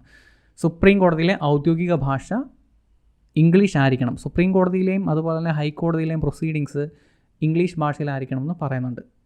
ഓക്കെ, അപ്പോൾ ഇത് ഓർക്കുക. PSC ചോദിച്ച ചോദ്യമാണ്. അവിടുത്തെ കീം എന്ത് തന്നെയായിരുന്നു? ഇംഗ്ലീഷ് ആയിരുന്നു. സുപ്രീം കോടതിയിലെ ഔദ്യോഗിക ഭാഷ എന്താണ്? ഇംഗ്ലീഷാണ്. ഇന്ത്യൻ ഭരണഘടനയുടെ ആത്മാവ് എന്നറിയപ്പെടുന്നത് എന്താണ്? ആമുഖമാണ്. ആമുഖം, പ്രിയാമ്പിൾ. ശൂന്യവേള അഥവാ 0 അവർ അതിൻ്റെ തുടക്കം എത്ര മണിക്കാണ്? 12 മണിക്കാണ്. ഈ 0 അവർ അഥവാ ശൂന്യവേള എന്നൊക്കെ പറയുന്നത് കൃത്യം 12 മണിക്ക് ആരംഭിക്കുന്ന സംഭവമാണ്, അല്ലെങ്കിൽ ആ ഒരു പ്രൊസീഡിംഗ് ആണ്. കൃത്യമായിട്ട് അത് പാർലമെൻറ്റിൻ്റെ പ്രൊസീഡിങ്സിലൊന്നും പറഞ്ഞിട്ടില്ലാത്തൊരു കാര്യമാണ്. ഒരു അൺഒഫീഷ്യൽ ടൂളും കൂടിയാണ് ഈ പറഞ്ഞ ശൂന്യവേള. ഓക്കെ, ഭരണഘടനയ്ക്കകത്തൊന്നും പറയുന്ന കാര്യമല്ല ഈ പറഞ്ഞ ശൂന്യവേള വേണം എന്നൊന്നും പറയുന്നില്ല. അതിന് നിർബന്ധമില്ല. അതുകൊണ്ട് തന്നെ പാഠപുസ്തകത്തിൽ ഇതിൻ്റെ ആൻസർ കൊടുത്തിരിക്കുന്നത് 0 മുതൽ 15 മിനിറ്റ് എന്നാണ്. ഓക്കെ, പക്ഷേ പലപ്പോഴും PSC ചോദിച്ചിട്ടുണ്ട്. അപ്പോൾ പലപ്പോഴും ചിലപ്പോഴൊക്കെ 30 മിനിറ്റ് കീയിട്ട് കണ്ടിട്ടുണ്ട്. അതുപോലെ തന്നെ ചിലപ്പോൾ 1 അവർ കീയിട്ട് കണ്ടിട്ടുണ്ട്. ഓക്കെ, നമ്മൾ യുക്തിപരമായിട്ട് ചെയ്യുക. എത്രയാണ് അതിൻ്റെ ഡ്യൂറേഷൻ എന്ന് ചോദിച്ചു കഴിഞ്ഞാൽ, അപ്പം ഓർക്കേണ്ട കാര്യം ഇത്രയേ ഉള്ളൂ. ഇതൊരു അൺഒഫീഷ്യൽ ടൂളാണ് ഈ പറയുന്ന 0 അവർ എന്ന് പറയുന്നത്. 0 അവർ കണ്ടക്ട് ചെയ്യണമെന്ന് യാതൊരു നിർബന്ധവുമില്ല. മാക്സിമം 1 അവർ പലപ്പോഴും PSC ചോദിച്ചിരിക്കുന്നത് ഇതിൻ്റെ മാക്സിമം ഡ്യൂറേഷൻ എവിടെ വരെ പോകാം എന്നുള്ളതാണ്. 0 അവറിൻ്റെ മാക്സിമം ഡ്യൂറേഷൻ PSCയുടെ ആൻസർ 1 അവറാണ്. ഒരുപാട് തവണ 1 അവറാണ് കീട്ട് കണ്ടേക്കുന്നത്. ധനബില്ല് ആദ്യം അവതരിപ്പിക്കുന്നത് എവിടെയാണ്? ധനബില്ല് ആദ്യം അവതരിപ്പിക്കേണ്ടുന്നത് എവിടെയാണ്? ലോകസഭ. മണിബിൽ ആദ്യം അവതരിപ്പിക്കേണ്ടുന്നത് ലോകസഭയിൽ. ഇന്ത്യൻ ഭരണഘടനയുടെ ശില്പി എന്ന് അറിയപ്പെടുന്നത് ആരാണ്? ഇന്ത്യൻ ഭരണഘടനയുടെ ശില്പിയാണ് ആര്? Doctor BR Ambedkar. സ്വാതന്ത്ര്യ സമരം ലക്ഷ്യം വെച്ചതും നെഹ്റു കമ്മിറ്റി റിപ്പോർട്ട് നിർദ്ദേശിച്ചതുമായ അവകാശങ്ങൾ അടിസ്ഥാനമാക്കിയാണ് ഭരണഘടനാ നിർമ്മാതാക്കൾ മൗലിക അവകാശങ്ങൾ തയ്യാറാക്കിയത്. ഈ റിപ്പോർട്ട് സമർപ്പിച്ച വർഷം ഏത്? ഏതാണ്? 1928. Option C 1928. ഭക്ഷ്യസുരക്ഷാ നിയമം നിലവിൽ വന്ന വർഷം ഏതാണ്? ഭക്ഷ്യസുരക്ഷാ നിയമം നിലവിൽ വരുന്നത് 2013. ഓക്കെ. ലോകസഭയുടെയും രാജ്യസഭയുടെയും സംയുക്ത സമ്മേളനത്തിന് അധ്യക്ഷം വഹിക്കുന്നത് ആര്? അധ്യക്ഷം വഹിക്കുന്നത് ആരാണ്? ലോകസഭ സ്പീക്കറാണ്. വിളിച്ചു ചേർക്കുന്നത് ആരാണ്? രാഷ്ട്രപതിയാണ്. ജോയിൻറ്റ് സിറ്റിംഗ് വിളിച്ചു ചേർക്കുന്നത് രാഷ്ട്രപതി. അത് പ്രൊസീഡ് ചെയ്യുന്നത് അല്ലെങ്കിൽ അതിന് അധ്യക്ഷം വഹിക്കുന്നത് ലോകസഭ സ്പീക്കർ. മാറിപ്പോകരുത് ഇനി. ദേശീയ മനുഷ്യാവകാശ കമ്മീഷൻ ചെയർപേഴ്സൺ ആരാണ്? ഓപ്ഷൻ സി റിട്ടയർഡ് സുപ്രീം കോടതി ചീഫ് ജസ്റ്റിസ് ആയിരിക്കണം മനുഷ്യാവകാശ കമ്മീഷൻ, ദേശീയ മനുഷ്യാവകാശ കമ്മീഷൻ്റെ ചെയർപേഴ്സൺ. അധ്യാപക ദിനമായി ആചരിക്കുന്നത് ആരുടെ ജന്മദിനമാണ്? ഡോക്ടർ S രാധാകൃഷ്ണൻ്റെ ജന്മദിനം. സെപ്റ്റംബർ 5 അധ്യാപക ദിനം. 1965 ഇന്ത്യ പാക് യുദ്ധസമയത്തെ ഇന്ത്യൻ പ്രധാനമന്ത്രി ആരാണ്? ഇന്ത്യ പാക് യുദ്ധസമയത്തെ ഇന്ത്യൻ പ്രധാനമന്ത്രി ആരാണ്? ലാൽ ബഹദൂർ ശാസ്ത്രിയാണ്. ലാൽ ബഹദൂർ ശാസ്ത്രി. വിവരാവകാശ നിയമം നിലവിൽ വന്ന വർഷം 2005. ഭരണഘടന അനുവദിച്ചിട്ടുള്ള മൗലിക അവകാശങ്ങളുടെ സംരക്ഷണ ചുമതല നിക്ഷിപ്തമായിരിക്കുന്നത് ആരിലാണ്? സുപ്രീം കോടതിയിലാണ്. സുപ്രീം കോടതി. ദേശീയ തലത്തിൽ അഴിമതി തടയുന്നതിനായി രൂപം നൽകിയ സ്ഥാപനം ഏതാണ്? ദേശീയ തലമാണ്. ദേശീയ തലത്തിൽ ലോക്പാൽ, സംസ്ഥാന തലത്തിൽ ലോകായുക്ത. ഇവിടെ ആൻസർ എന്താണ്? ദേശീയ തലമാണ് ചോദ്യം, ലോക്പാലാണ്. സംസ്ഥാന പുനഃസംഘടനാ കമ്മീഷൻ അംഗങ്ങളിൽ പെടാത്തത് ആരാണ്? പെടാത്തത് ആരെന്നുള്ളതാണ് ചോദ്യം. ഇവിടെ ആൻസർ ഏതാണ്? പോറ്റി ശ്രീരാമലുവാണ്. പോറ്റി ശ്രീരാമലുവാണ് സംസ്ഥാന പുനഃസംഘടനാ കമ്മീഷൻ അംഗങ്ങളിൽ പെടാത്ത ആൾ. ക്രിമിനൽ കേസുകൾ കൈകാര്യം ചെയ്യുന്ന കോടതി ഏതാണ്? ഇത് പാഠപുസ്തകത്തിൽ നിന്നുള്ള ചോദ്യമാണ്. ഏതാണ് ഇതിൻ്റെ ആൻസർ? മജിസ്ട്രേറ്റ് ആണ്. മജിസ്ട്രേറ്റ് കോടതി. അതായത് ഇതിനൊരു ഹൈറാർക്കി ഉണ്ട്. ഏറ്റവും താഴത്തെ കോടതിയാണ്, ഏറ്റവും താഴെ 2 കോടതികളുണ്ട്. അതാണ് എന്ത്? മുൻസിഫ് കോടതിയും അതുപോലെ തന്നെ മജിസ്ട്രേറ്റ് കോടതിക്കകത്ത് ഹാൻഡിൽ ചെയ്യുന്നത് ക്രിമിനൽ കേസുകളും അതുപോലെ തന്നെ മുൻസിഫ് കോടതിയിൽ ഹാൻഡിൽ ചെയ്യുന്നത് സിവിൽ കേസുകളുമാണ്. അപ്പോൾ ഇതിൻ്റെ ഒരു ഹൈറാർക്കി എന്ന് പറയുമ്പോഴത്തേക്ക് ഏറ്റവും മുകളിൽ, പിരമിഡിൻ്റെ ഏറ്റവും മുകളിലുള്ളത് സുപ്രീം കോടതി, അതിനുശേഷം ഹൈക്കോടതികളുണ്ട്, അതിനുശേഷം അതിൻ്റെ അടിയിൽ ജില്ലാ കോടതികളും സബ് കോടതികളുമുണ്ട്. അതിൻ്റെയും അടിയിൽ ഏറ്റവും താഴത്തെ തട്ടിലാണ് ഈ പറഞ്ഞ മുൻസിഫ് കോടതിയും അതുപോലെ തന്നെ മജിസ്ട്രേറ്റ് കോടതിയൊക്കെ നിലവിൽ ഉള്ളത്. ഈ മജിസ്ട്രേറ്റ് കോടതിയാണ് ഏറ്റവും താഴെ തട്ടിലുള്ള ക്രിമിനൽ കേസുകൾ വാദിക്കുന്ന കോടതിയാണ് ഏത്? മജിസ്ട്രേറ്റ് കോടതി. ഏറ്റവും താഴെ തട്ടിലുള്ള സിവിൽ കേസുകൾ വാദിക്കുന്ന കോടതിയാണ് ഏത്? മുൻസിഫ് കോടതി. സർക്കാരിൻ്റെ വരവ് ചെലവ് കണക്കുകൾ പരിശോധിക്കുവാൻ നിയമിതനായ ഉദ്യോഗസ്ഥൻ്റെ പേര് എന്താണ്? ഓപ്ഷൻ നോക്കുക. ഇതിൻ്റെ ആൻസർ CAG ആണ്. കൺട്രോളർ ആൻഡ് ഓഡിറ്റർ ജനറൽ അഥവാ CAG. CAGയെ നിയമിക്കുന്നത് ആരാണ്? CAGയെ നിയമിക്കുന്നത് ആരാണ്? പ്രസിഡൻ്റാണ് CAGയെ നിയമിക്കുന്നത്. ഓക്കെ. അതുപോലെ തന്നെ പബ്ലിക് അക്കൗണ്ട്സ് കമ്മിറ്റി ഉണ്ട്. CAGയും പബ്ലിക് അക്കൗണ്ട്സ് കമ്മിറ്റിയും കൂടെ കൺഫ്യൂഷൻ ആവരുത്. പബ്ലിക് അക്കൗണ്ട്സ് കമ്മിറ്റിയുടെ ചെയർമാനെ നിയമിക്കുന്നത് പാർലമെൻറ്റാണ്. ആരാണ്? പാർലമെൻറ്റാണ്. ഇന്ത്യൻ ഭരണഘടനയിൽ മൗലിക കടമകൾ നിലവിൽ വന്നത് ഏത് വർഷമാണ്? 486 ചോദ്യം. ഇതിൻ്റെ ആൻസർ 1976. 42ാമത്തെ അമെൻമെൻറ്റോടു കൂടിയാണ് മൗലിക കടമകൾ ഭരണഘടനയിൽ ഉൾപ്പെടുത്തുന്നത്. രാഷ്ട്രം പിന്തുടരേണ്ടുന്ന മഹത്തായ ആശയങ്ങളും മാർഗങ്ങളും ലക്ഷ്യങ്ങളും പ്രതിപാദിച്ചിട്ടുള്ളത് എവിടെയാണ്? ഓപ്ഷൻസ് വായിച്ചു നോക്കുക.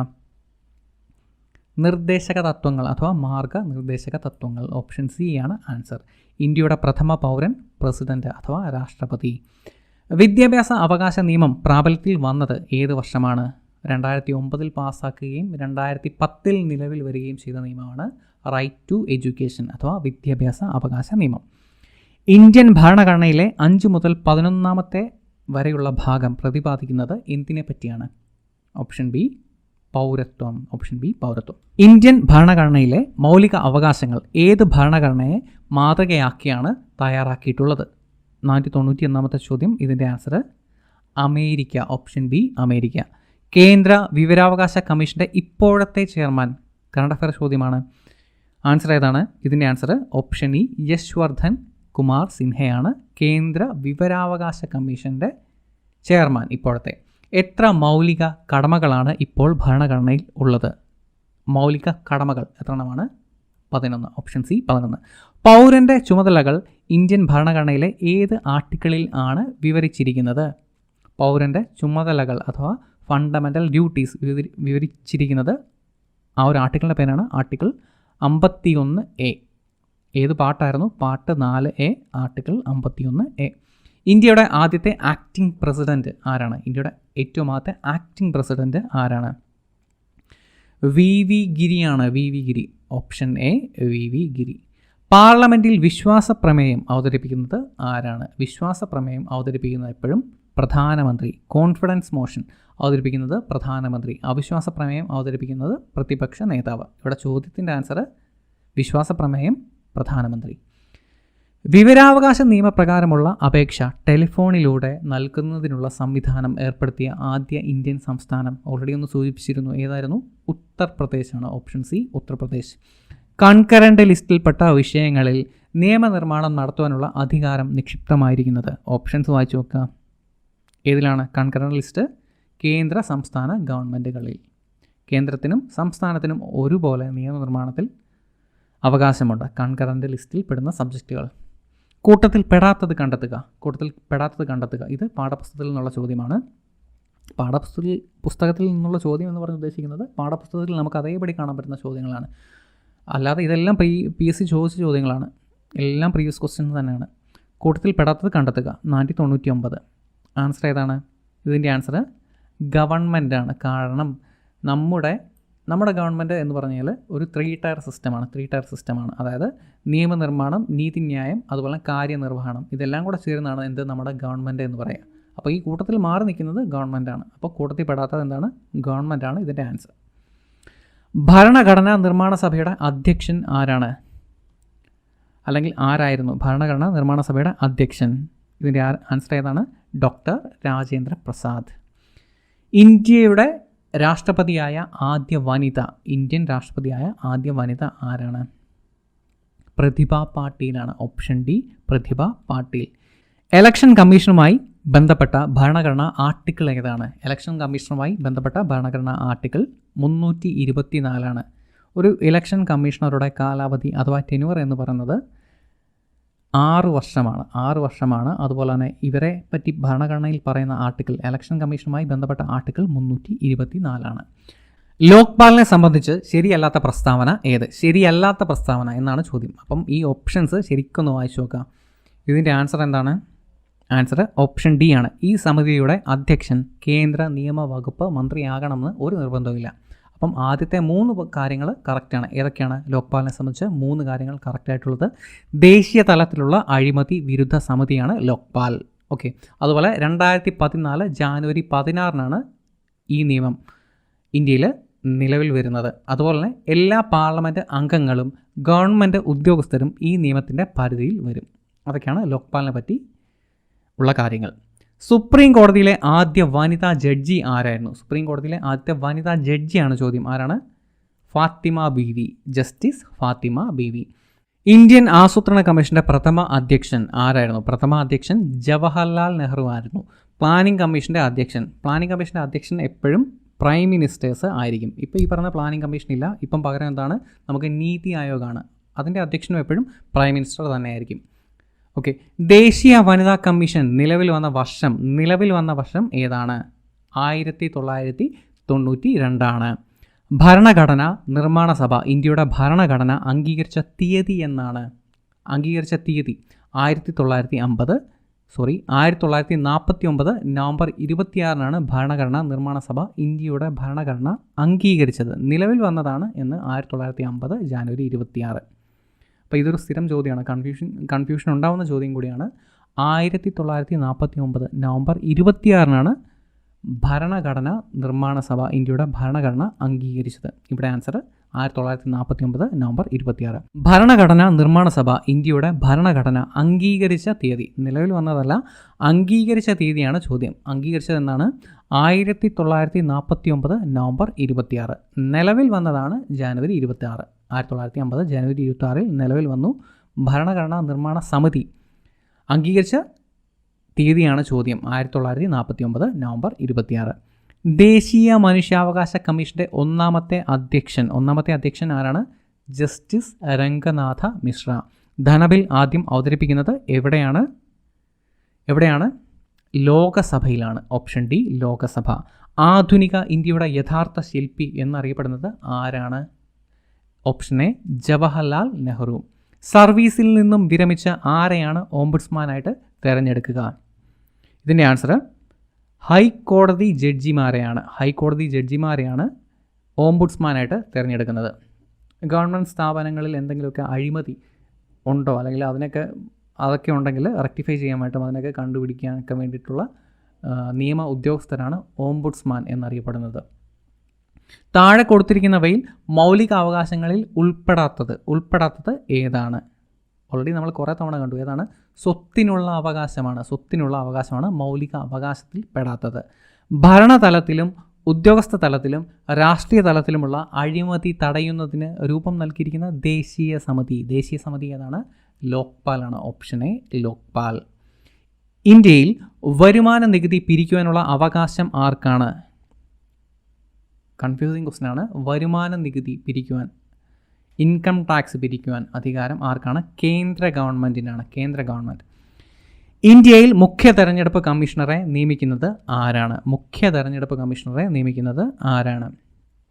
രാഷ്ട്രപതിയാണ്, പ്രസിഡന്റ് തന്നെയാണ്. സംസ്ഥാന അഴിമതി കേസുകൾ പരിശോധിക്കുന്നതിന് രൂപം നൽകിയിരിക്കുന്ന സ്ഥാപനം ഏതാണ്? ലോകായുക്തയാണ്. Option C, Lokayukta. ഇന്ത്യൻ രാഷ്ട്രപതിമാരിൽ പൊതു സ്ഥാനാർത്ഥിയായി തിരഞ്ഞെടുക്കപ്പെട്ട രാഷ്ട്രപതി ആരായിരുന്നു? Option B, Neelam Sanjiva Reddy.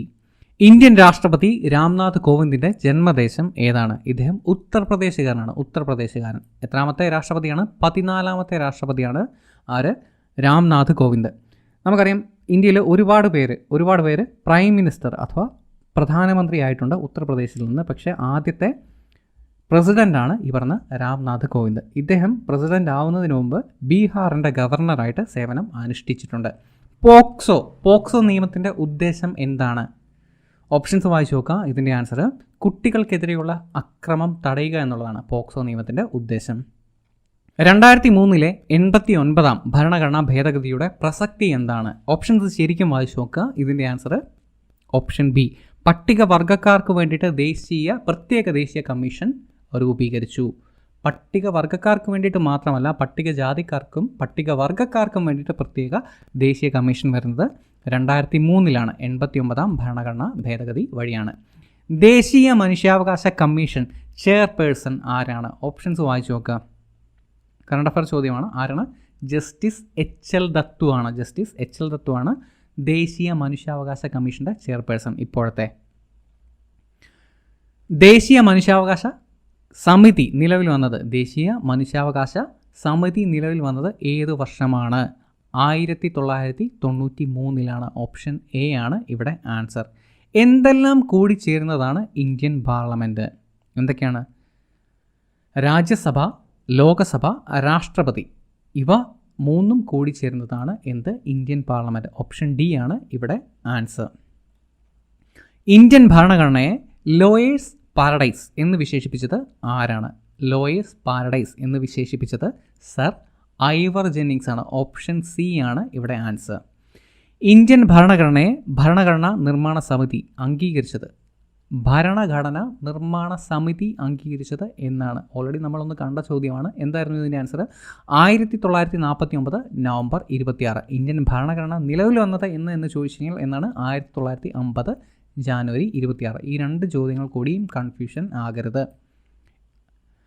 ഭരണഘടനാ നിർമ്മാണ സമിതി ഭരണഘടന അംഗീകരിച്ചതെന്നാണ്? 1949 നവംബർ 26. ദേശീയ സമ്മതിദായക ദിനം എന്നാണ്? ഓൾറെഡി നമ്മൾ കണ്ടതാണ്. എന്നായിരുന്നു? ജാനുവരി 25.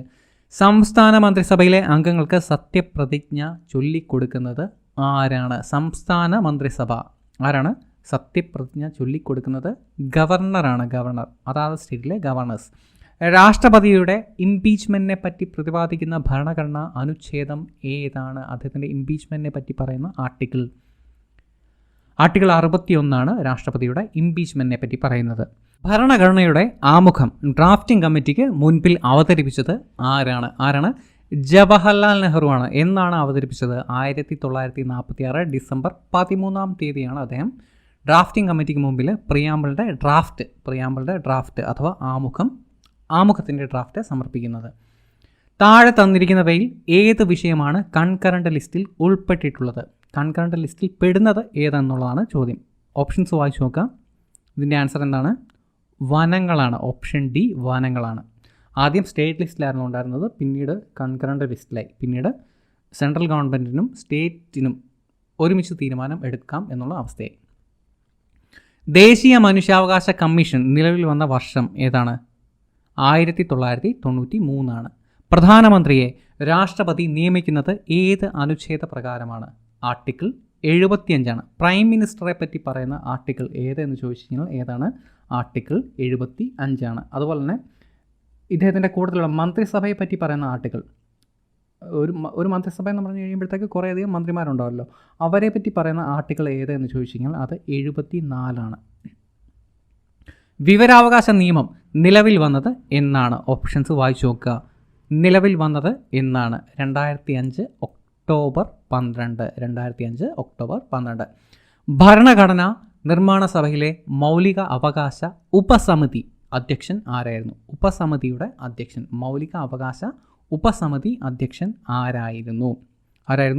JB കൃപലാനി ആയിരുന്നു. JB കൃപലാനി. അപ്പം മൗലിക അവകാശ കമ്മിറ്റിയുടെ അധ്യക്ഷൻ ആരായിരുന്നു? സർദാർ വല്ലഭായ് പട്ടേൽ ആയിരുന്നു. അതിൻ്റെ ഉപസമിതിയുടെ അധ്യക്ഷൻ ആരായിരുന്നു? JB കൃപലാനി. ഇന്ത്യൻ ഭരണഘടന നിലവിൽ വന്നത് എന്നാണ്? എല്ലാവർക്കും അറിയാം, 1950. സ്വാതന്ത്ര്യം, സമത്വം, സാഹോദര്യം, ഈ ആശയം ഇന്ത്യൻ ഭരണഘടന കടം എടുത്തിട്ടുള്ളത് എവിടെ നിന്നാണ്? ഫ്രഞ്ച് ഭരണഘടനയിൽ നിന്നുമാണ്. ഫ്രഞ്ച് ഭരണഘടന. 99ാമത് ഭരണഘടനാ ഭേദഗതി ഏതുമായി ബന്ധപ്പെട്ടിരിക്കുന്നു? 99 ചോദ്യം. 99ാമത്തെ അമെൻമെൻറ്റ് എന്താണ് എന്നുള്ളതാണ് ചോദ്യം. എന്താണ് 99ാമത്തെ അമെൻമെൻറ്റ് പറയുന്നത്? നാഷണൽ ജുഡീഷ്യൽ അപ്പോയിൻമെൻറ്റ് കമ്മീഷനെ പറ്റിയാണ്. National judicial appointment commission. അതുപോലെ 100ാമത്തെ അമെൻമെൻറ്റ് ചോദിച്ച് കാണാറുണ്ട്. 100ാമത്തെ അമെൻമെൻറ്റ് പറയുന്നത് land boundary agreement between India and Bangladesh. ഇന്ത്യയും ബംഗ്ലാദേശും തമ്മിലുള്ള ലാൻഡ് ബൗണ്ടറി എഗ്രിമെൻ്റ് ആണ് ഏത്? 100ാമത്തെ അമെൻമെൻറ്റ്. ഇനിയിപ്പോൾ 101ാമത്തെ അമെൻമെൻറ്റ് ഏതാണ്? GST ബില്ലിനെ പറ്റിയുള്ളതാണ് 101ാമത്തെ അമെൻമെൻറ്റ്. അപ്പം 3 നിങ്ങൾക്കറിയാം ഏതൊക്കെയാണ്? 99 അറിയാം, 100 അറിയാം, 101 അറിയാം. 99 ഏതായിരുന്നു? National judicial appointment commission. 100ാമത്തേത് ഏതാണ്? Land boundary agreement between India and Bangladesh. 101 ഏതാണ്? GST bill. ഇപ്പോൾ ഏകദേശം 100-112ഓളം അമെൻമെൻറ്റ്സ് നിലവിൽ ഉണ്ട്. ജസ്റ്റിസ് വർമ്മ കമ്മിറ്റി എന്തുമായിട്ട് ബന്ധപ്പെട്ട് നിൽക്കുന്നു? ജസ്റ്റിസ് വർമ്മ കമ്മിറ്റി ഓപ്ഷൻസ് വായിച്ചു നോക്കുക. സ്ത്രീകളുടെ പ്രശ്നങ്ങൾ, അതുമായിട്ട് ബന്ധപ്പെട്ടതാണ് ജസ്റ്റിസ് വർമ്മ കമ്മിറ്റി. ഇന്ത്യയിലെ ആദ്യത്തെ ന്യൂനപക്ഷ സർക്കാരിനെ നയിച്ച പ്രധാനമന്ത്രി ആരാണ്? മൈനോറിറ്റി ഗവൺമെൻറ്റിനെ ലീഡ് ചെയ്ത പ്രധാനമന്ത്രി ആരാണ്? ആൻസർ ആരാണ്? VP സിംഗ് ആണ്. Option D VP Singh. ചൂഷണത്തിന് എതിരായ അവകാശം പ്രതിപാദിക്കുന്ന ഇന്ത്യൻ ഭരണഘടനാ അനുച്ഛേദം അഥവാ ആർട്ടിക്കിൾ ഏതാണ്? ആർട്ടിക്കിൾ 23 ആർട്ടിക്കിൾ തന്നിരിക്കുന്ന ഓപ്ഷൻ്റെ അകത്ത് ആർട്ടിക്കിൾ 23 ആർട്ടിക്കിൾ 23ഉം 24ഉം അത് തന്നെയാണ്. ഇവിടെ ഓപ്ഷൻ 23 ഉള്ളൂ, അതുകൊണ്ട് 23. 24 ഏതായിരുന്നു? 24 എന്ന് പറഞ്ഞാൽ ബാലവേല നിരോധനമൊക്കെ പറയുന്നത് ആർട്ടിക്കിൾ 24. ഇന്ത്യൻ ഭരണഘടന അനുസരിച്ച് ഒരു സംസ്ഥാന മന്ത്രിസഭയിലെ പരമാവധി അംഗസംഖ്യ എത്ര വരെ ആകാം? സ്റ്റേറ്റ് ലെജിസ്ലേറ്റീവ് അസംബ്ലിയിലെ മാക്സിമം ആകാവുന്ന അംഗസംഖ്യ 500 ആണ്. 500. താഴെ തന്നിരിക്കുന്നവയിൽ ഏത് അനുച്ഛേദത്തിലാണ് സ്ത്രീ പുരുഷ സമത്വം പ്രതിപാദിച്ചിരിക്കുന്നത്? 542ാമത്തെ ചോദ്യം. എന്താണ് ഇതിൻ്റെ ആൻസർ? ആർട്ടിക്കിൾ 15 ആണ്. സ്ത്രീ പുരുഷ സമത്വം ആർട്ടിക്കിൾ 15. താഴെ തന്നിരിക്കുന്നവയിൽ ഉപരാഷ്ട്രപതി സ്ഥാനം വഹിക്കാതെ രാഷ്ട്രപതിയായ വ്യക്തി. ഓപ്ഷൻസ് ശരിക്കും വായിച്ചു നോക്കാം. ഉപരാഷ്ട്രപതി സ്ഥാനം വഹിക്കാതെ രാഷ്ട്രപതിയായ വ്യക്തി ആരാണ്? നീലം സഞ്ജീവ റെഡ്ഡിയാണ്. ഓപ്ഷൻ സി നീലം സഞ്ജീവ റെഡ്ഡി. നിലവിലെ രാഷ്ട്രപതിയായ രാംനാഥ് കോവിന്ദ് ഏത് സംസ്ഥാനത്തിലെ ഗവർണർ പദവിയാണ് വഹിച്ചിരുന്നത്? ബീഹാറിലെ ഗവർണറായിരുന്നു അദ്ദേഹം. പബ്ലിക് അക്കൗണ്ട്സ് കമ്മിറ്റിയുടെ അധ്യക്ഷനെ നിയമിക്കുന്നത് ആരാണ്? പബ്ലിക് അക്കൗണ്ട്സ് കമ്മിറ്റിയുടെ ചെയർമാനെ നിയമിക്കുന്നത് ആരാണ്? ലോകസഭാ സ്പീക്കറാണ്. അതേസമയം CAG കൺട്രോളർ ആൻഡ് ഓഡിറ്റർ ജനറലിനെ നിയമിക്കുന്നത് ആരാണ്? രാഷ്ട്രപതിയാണ്. മാറിപ്പോകരുത്. പബ്ലിക് അക്കൗണ്ട്സ് കമ്മിറ്റി അതിൻ്റെ ചെയർമാനെ നിയമിക്കുന്നത് ലോകസഭാ സ്പീക്കർ. അനുച്ഛേദം 148 പ്രകാരം പൊതു ഖജനാവിൻ്റെ കാവൽക്കാരൻ എന്നറിയപ്പെടുന്നത് ആരാണ്? പൊതു ഖജനാവിൻ്റെ കാവൽക്കാരൻ എന്നറിയപ്പെടുന്നത് ആരാണ്? CAG ആണ്. കൺട്രോളർ ആൻഡ് ഓഡിറ്റർ ജനറലാണ് പൊതു ഖജനാവിൻ്റെ കാവൽക്കാരൻ എന്നറിയപ്പെടുന്നത്. അദ്ദേഹത്തെ പറ്റി പരാമർശിക്കുന്ന ആർട്ടിക്കിൾ ചോദിക്കാറുണ്ട്. ഏതാണ്? ആർട്ടിക്കിൾ 148 CAGനെ പറ്റി പറയുന്നത്. ഇന്ത്യൻ ഭരണഘടന ഏറ്റവും കൂടുതൽ കടപ്പെട്ടിരിക്കുന്നത് താഴെ തന്നിരിക്കുന്ന ഓപ്ഷൻസ് വായിച്ചു നോക്കുക. ഇന്ത്യൻ ഭരണഘടനയിലെ ഭൂരിഭാഗം ആശയങ്ങളും എടുത്തിരിക്കുന്നത് 1935 ദ ഗവൺമെൻറ് ഓഫ് ഇന്ത്യ ആക്റ്റിൽ നിന്നാണ്. ബ്രിട്ടീഷുകാർ പുറപ്പെടുവിച്ച ഗവൺമെൻറ് ഓഫ് ഇന്ത്യ ആക്റ്റിൽ നിന്നാണ് കൂടുതൽ കാര്യങ്ങളും എടുത്തിരിക്കുന്നത്. 15ാമത്തെ ഇന്ത്യൻ ഉപരാഷ്ട്രപതി ആരാണ്? വെങ്കയ്യ നായിഡു ആണ്. Option D Venkaiah Naidu. Voting പ്രായം 21 നിന്നും 18 കുറച്ച ഭരണഘടനാ ഭേദഗതി ഏതാണ്? ഓപ്ഷൻ ഡി ആണ് ഇവിടെ ആൻസർ. 1988 61ാം ഭരണഘടനാ ഭേദഗതി. രാജീവ് ഗാന്ധിയുടെ നേതൃത്വത്തിലാണ് വോട്ടിംഗ് പ്രായം 21 നിന്നും 18 കുറയ്ക്കുന്നത്. മതേതര രാഷ്ട്രം എന്ന നിലയിൽ ഇന്ത്യയുടെ അടിസ്ഥാന തത്വം എന്താണ്? ഓപ്ഷൻസ് ശരിക്കും വായിച്ചു നോക്കുക. മതേതര രാഷ്ട്രം, സെക്യുലർ കൺട്രി എന്ന നിലയിൽ ഇന്ത്യയുടെ അടിസ്ഥാന തത്വം എന്താണ്? ഇതിൻ്റെ ആൻസർ എല്ലാ മതങ്ങളോടും ഉള്ള ബഹുമാനം. ഓപ്ഷൻ സി ആണ് ആൻസർ. പഞ്ചാബി ഭാഷ സംസാരിക്കുന്നവർക്ക് വേണ്ടി പ്രത്യേക സംസ്ഥാനം രൂപീകരിക്കുന്നത് നിർദ്ദേശിച്ച കമ്മീഷൻ്റെ പേരെന്താണ്? ഷാ കമ്മീഷനാണ്. Option B. പഞ്ചാബി ഭാഷ സംസാരിക്കുന്നവർക്ക് വേണ്ടി പ്രത്യേക സംസ്ഥാനം വേണമെന്ന് ആവശ്യപ്പെട്ട കമ്മീഷൻ ഏതാണ്? ഷാ കമ്മീഷൻ.